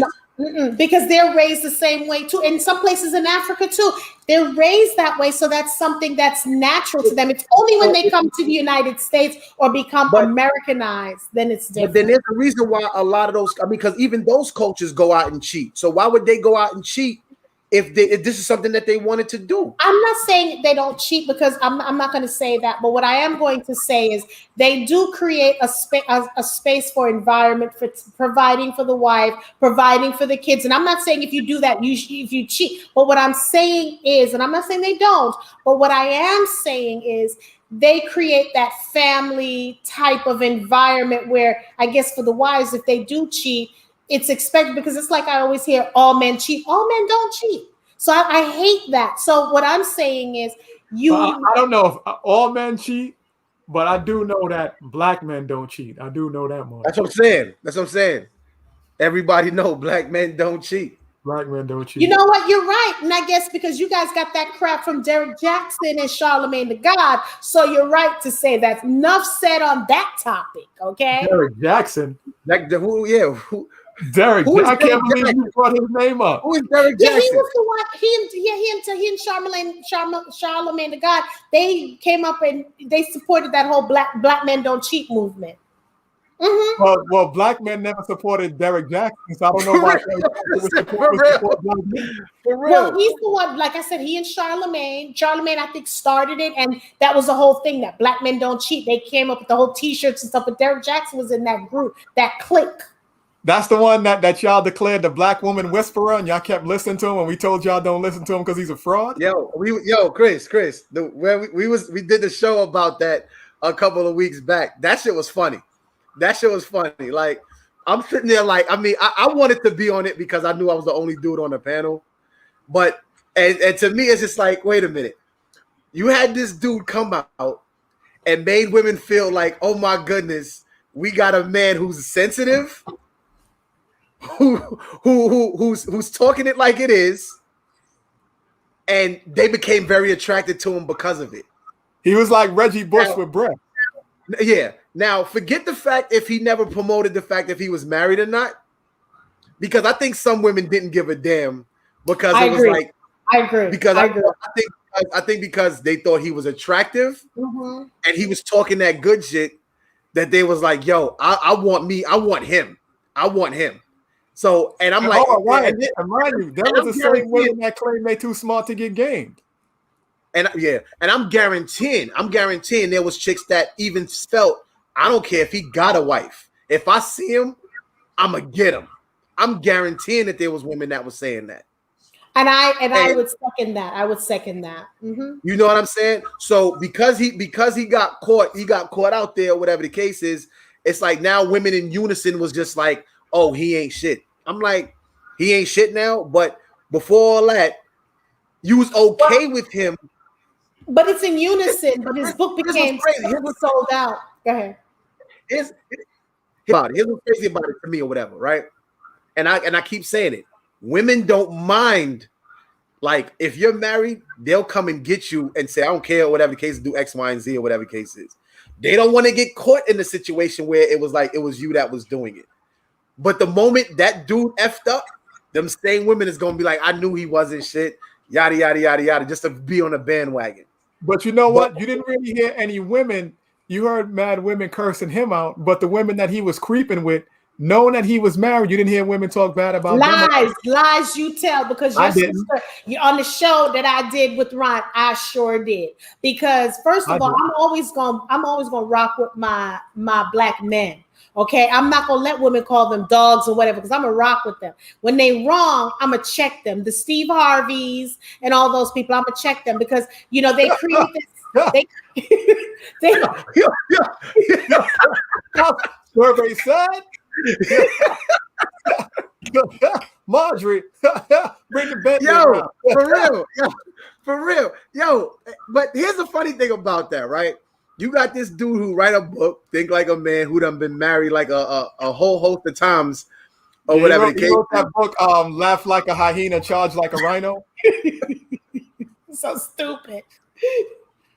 Yo, that's all. I mean, look, I'm not. Here's one thing. Here's a point people make about him, and I'm like, well, he's been married 100 times or whatever the case is. He has some point of view as far as if you're in a relationship.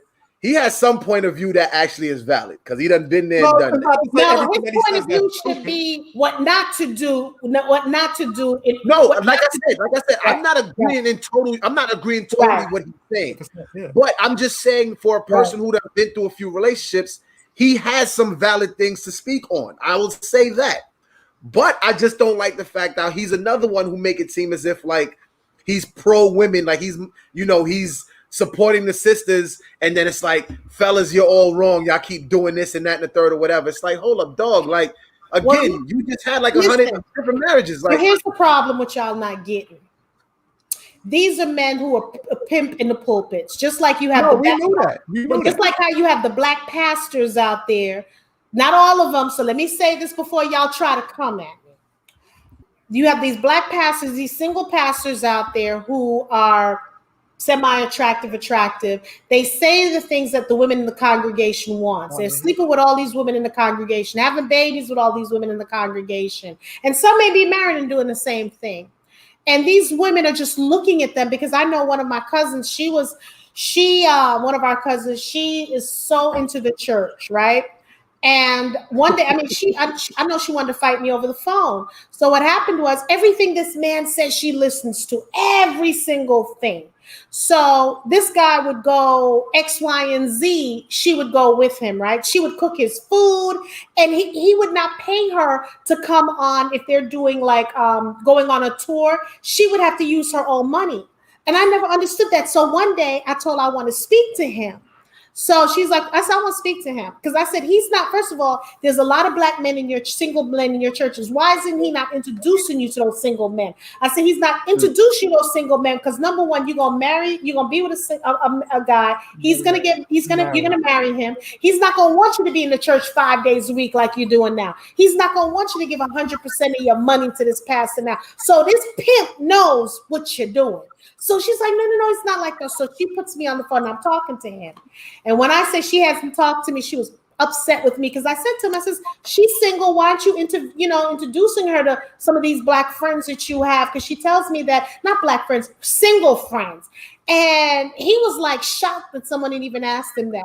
I said, you have her traveling all over the place for you. She's buying the food and cooking the food for you. Why are you not putting money in her pocket? I mean, it was crazy. So that's how I look at some of these pastors. They're telling these women what you shouldn't do and but they're doing something totally opposite. So these men, and I'm telling you, I don't know what it is about our sisters. You see a guy, why are you paying money to talk to a guy who's talking about relationships instead of going to women who you want to aspire to be like them? But when you see these guys, this is the type of guy you want, and you think he's giving it to you from a male perspective. How many times must our sisters understand? We can go through a lot of men. Reverend Ike, do you need me to go through? And I don't understand why. What's the dude that needed he needed a private plane? He was too good to walk like Christ, so he had to have a plane to go everywhere and preach. Look, I live in Atlanta, and I'm not saying nothing about him. I live in Atlanta. So, do you think the beehives or something? Please. So, So my thing is, I think women need to really start going to other women to show them about relationships and talk about relationships, because every man that women have followed about relationship, black men have failed them. They get all this money and then they topple back down. I think one of the things that should have been a red flag for the most part, if you're a man and your demographic is mainly not following you, that should have been the clue. When you watch Steve Harvey's show, you barely see any black men in the crowd. When you see Derek Jackson, for the most part, I don't think women really even care about that. But that should have been a clue. When you see Derek Jackson, you really don't see any black men. So that should have been a because for the most part, if it's a black dude, that's like you can't say that because Oprah did it. Oprah had the Oprah Winfrey show, and it was mostly women in her show, not men. That was a problem then. That was a problem also. No, but I'm talking about for men. I'm talking about for men. If men aren't following you, then that should have been a clue. I think so. I think every man kept saying this dude is a fraud. And you know why? Y'all are jealous. Jealous because I always feel as if like women want to be considered like they can never do wrong. So every time they hear a dude like this dude Derek Jackson siding against, he was enabling them to feel as if like you are never wrong, like to not hold yourself accountable to the things that you do wrong. Well, here's my thing. Go ahead, Ron. I'm sorry. And that's the issue I have with the likes of himself. When Steve Harvey do it, it's like, no, look, if you say for some reason, it's like this is why I keep saying women make it seem as if like they don't have rights or they don't get treated fairly or they don't even get enough period. Because it's like, yo, can't nobody say nothing really about a woman without like your livelihood being taken away from you if you on TV. Well, I'm gonna be doing it. That's what I'm gonna be doing. Because my thing is, if you are somebody, huh? I think my talks when I'm going out there talking about relationships that I'm focusing on the rest of 2021 to go out there and talk to women how to have healthy relationships. I think I'm going to have more women followers, but I think I may have men too, because I'm going to show and talk to women about you're not making sense. What you're doing don't make sense. Not all men cheat, right? And that kind of stuff. So I think I'll have a lot of men who really would support what I'm doing, because I'm showing women you're wrong. Most men, like you have that guy. All men cheat. You dated every man to know every man cheats. Like that doesn't make any sense. How do you? Well, but here's the thing too. Okay, so we have the Steve Harveys, we have the Derek Jackson. Then we have this a-hole out there who Chris loves, Kevin Samuels or whatever. That dude is funny, yo. That dude is funny. So here's the problem. He's attracting a lot of women who have low self-esteem. And I don't care if they come at me, because my thing is, you gonna call him on the phone. You already know what kind of man he is. This girl called in and she says, I don't have a man. I'm trying to find a man. And he's like, how tall are you? She said 5'3". He said, how much do you weigh? I think she said like 180. He's like, well, there you go. And I'm like, you said you weigh as much. He told her you weigh as much as Emmitt Smith. Yes. And I'm like, oh my God. Ryan. And these women are still watching him. But you know what, Jackie? This goes to what Ryan said. He said like this. He said women are basically told they don't do anything wrong. How he built up his thing is what people forget. But even before that, there's always been a stigma. Well, men like to be told the truth. If you're gonna tell a woman something she wants to hear. So it's like, okay, you can lie to a woman. A lot of times women will know what a man is telling her is borderline lies. But if it fulfills a psychological need inside herself, she's okay with that.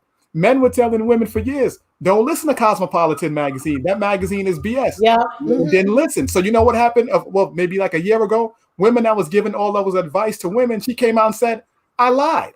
The women that was writing stories for Sex in the City that women was following, the women came out and said all that stuff we was telling women, we lied. So what this dude, how he built his name up, when he first started, he was criticizing men, specifically black men.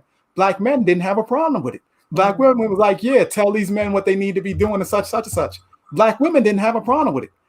The minute he started criticizing black women, oh, you hate black women. Oh, you this, oh, you that. All he was doing was saying you need to be accountable. Just like he was telling certain men, if you want a type of woman that's an 8 or a 9, you want a chick that's bad.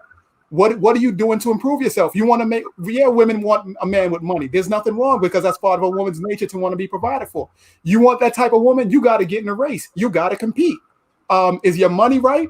Is your body right? Are you getting in shape? And he was criticizing men. How do you want something like that and your wallet is not in shape and your body's not in shape. So when he started criticizing women, and he would ask women, what type of man do you want?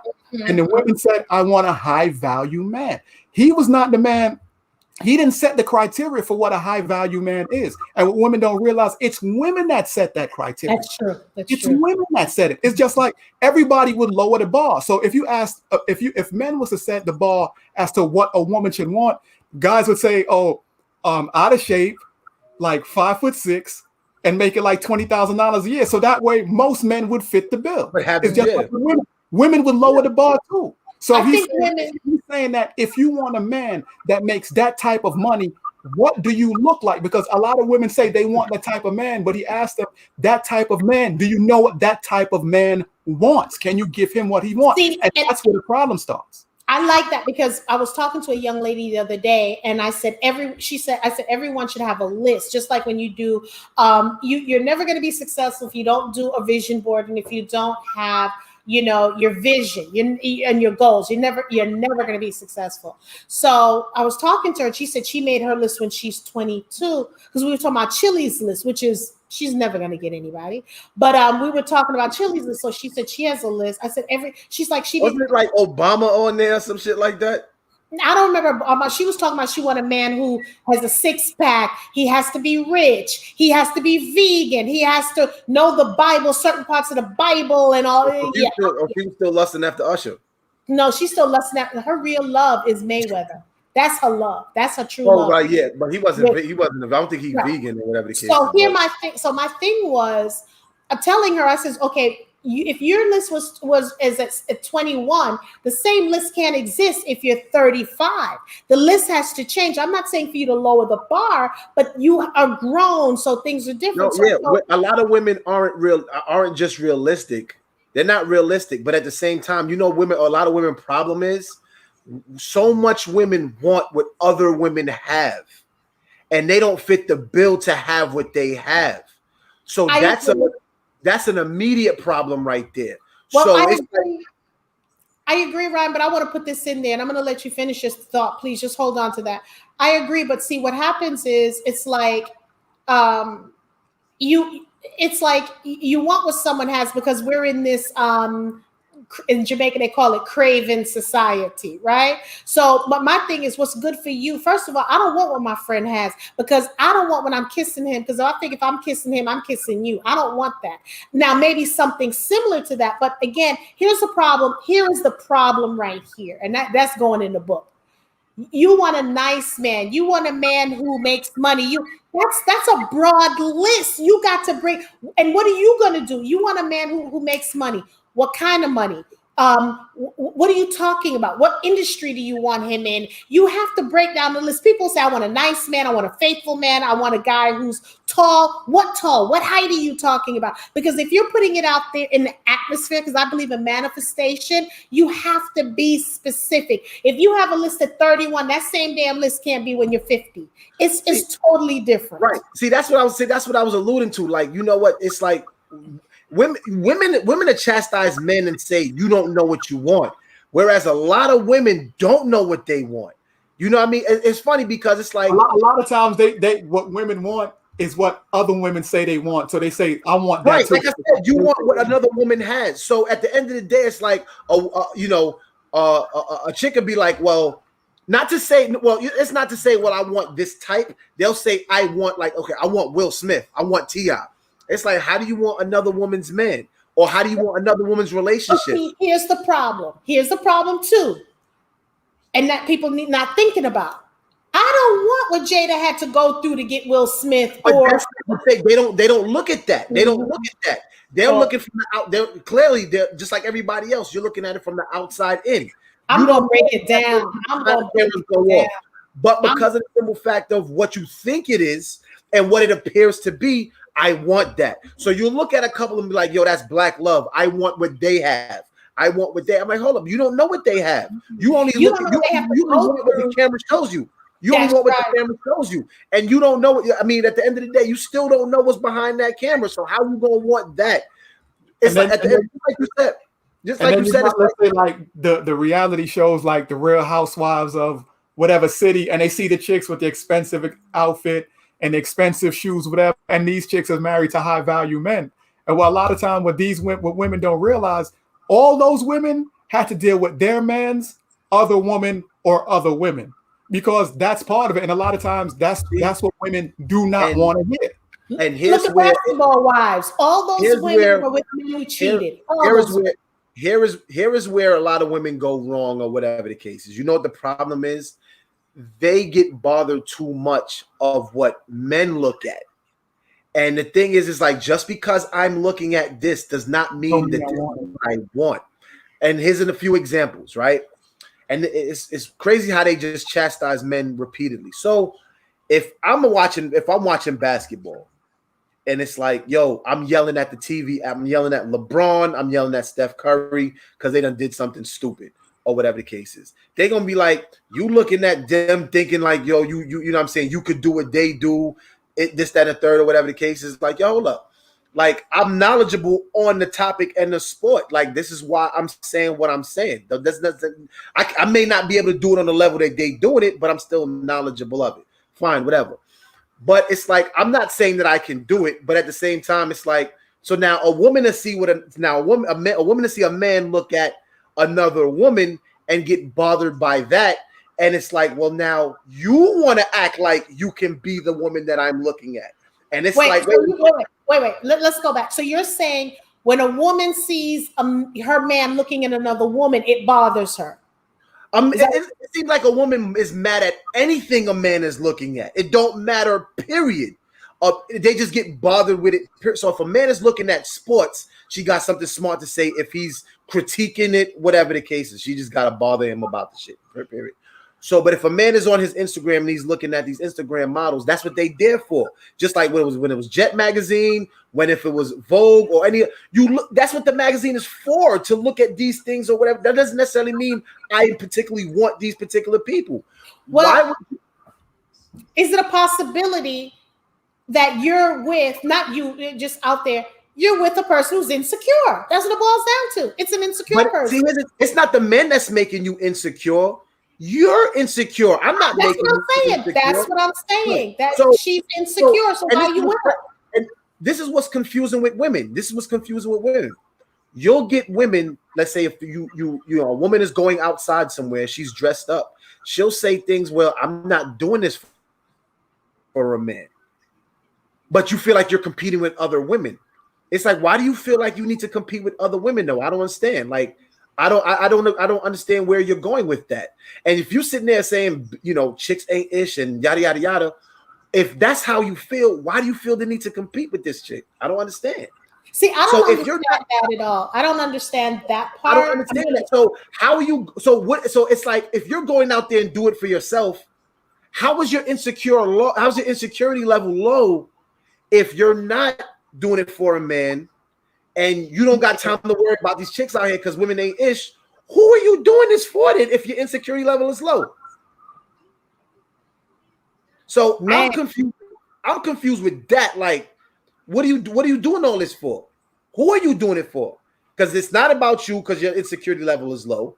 You're not doing it for a man, and you don't care about chicks like that. So you're not paying attention to them, like chicks ain't ish and all that other stuff. So it's like, what's going on right now? For those who tuned in, we talked about trans in sports. We talked about black male image in media. We talked about LGBTQ taught in schools. We also talked about Cuomo granting illegal aliens up to, in New York City, $15,000. Yeah, $15,000. We also talked about my brother's favorite topic, OnlyFans. Then we also shout out to the chicks that got OnlyFans. Yo. I'm not subscribing, but I shout you out anyway. Hey, I'm not subscribing, but hey, check out Jacqueline Charles on OnlyFans, and it's $3.99 to get in, and it's $15 to subscribe. I'm joking. I don't have OnlyFans. We also talked about DMX. I'm not paying $20 to look at no chick. I'm not paying $20 to go look at a chick. You're not gonna support your sister who's on OnlyFans? I heard one of your nieces been on OnlyFans. You ain't gonna support that?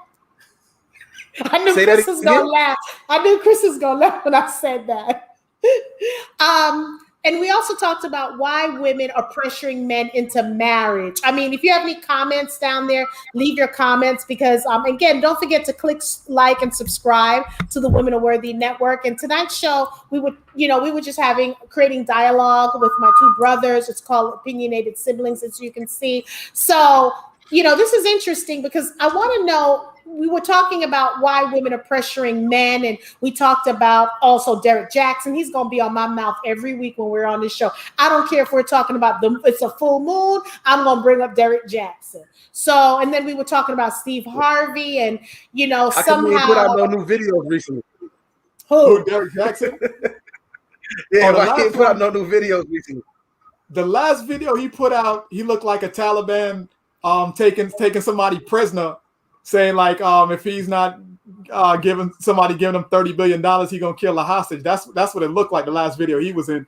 Because every other video he was in before that looked like he was making videos while he was delivering for Uber, stuff like that. Those seem like most of the videos he was doing. In his car, yeah. But wait a minute, and people didn't see the car seat in the back. You know what? I'm not. That's another show. So we do this. I don't care. I don't care. Like I watched him one particular video. After that, I'm like, get this dude off my damn screen. The fact that the throne is vacant, I'm going to be talking about relationships. That's what we're working on right now, because I think it's time that we have a woman that's sitting in that chair that's talking about, I want to see Steve Harvey think like a man. And why do I got to think like a man? I don't want to see all that foolishness. And, I'm sick of these pimps in the pulpits. I'm sick of it. Okay. So we now need a queen on that throne. What'd you say? Creflo Dollar. Look, I live in Atlanta. I'm not going there. They're not going to meet me outside. Again. Oh, wait, Reverend Ike is still alive? He might be. He reincarnated into what's his name? Creflo Dollar? No. I think allegedly Jamal Bryant. So what I'm going to say is the views of my two hosts does not reflect on the Women Are Worthy Network, Jacqueline Charles, the Women Are Worthy show. Okay, this is their views, this is their opinions, and we are creating a conversation because the whole purpose of it is that we're doing this out of love because we want to support people and just talk about what's going on from a holistic. They can come see me. They can come see me. Reverend Ike said he was driving a Rolls Royce because God wanted him to have one. Okay, Ryan, I'm not playing. Ryan, you know what a Monopoly calls? He had that for real. And gold, green and gold. You got a Monopoly call. And I don't know if you guys remembered watching Car Wash as a kid. That role was they portrayed that role. Richard Pryor. Yeah, that was for Reverend Ike. If you gotta believe in something, why not believe in me? Oh man, I forgot all about that movie. Richard Pryor, man, that was the dog. So he was collecting money. Yo, he went up to the car wash to get his car wash, and he was collecting money at the car wash. He was a customer collecting money. And those Pointer Sisters was like, oh my God, that was such a good song. Such a good. So I forgot about the Pointer Sisters. Oh, yeah. God. So we're gonna, again, we do the show once a month. Stupid ass. Once a month. And we want you to like, subscribe. Ryan, talk about your social media. Collecting money from people at work at the car wash, son. I'm not. Oh, Ryan, wait, Ryan, remember the wash? That was supposed to be like the car wash. That sucks. So Ryan, talk about your social media handles. The wash was bad. Ryan, talk about your social media handles and where people can watch you and see you. Yeah, y'all can tune into me and my homeboy Martel. We got a platform where we doing, we have a when we have a podcast as well. It's called Smush Sandwich. You can see it on YouTube. You're gonna like, comment, subscribe. We talking about various different topics. We have other content that's coming out later this year, so check that out or whatever. Look forward to that. So what? Our show will be, I guess, May 5th, May 16th or something. So we need to figure out what topics we want to talk about.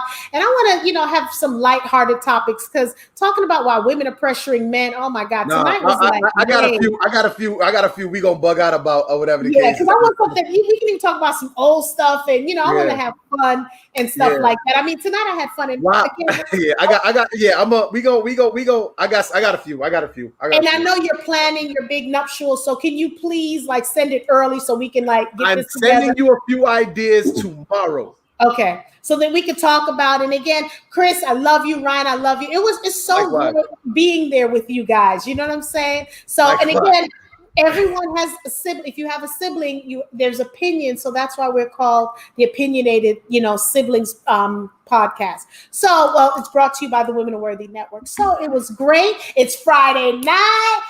Just got paid, so I just want to go, just go chill and have a good time. And I just want to remind everyone, what's that, Henny?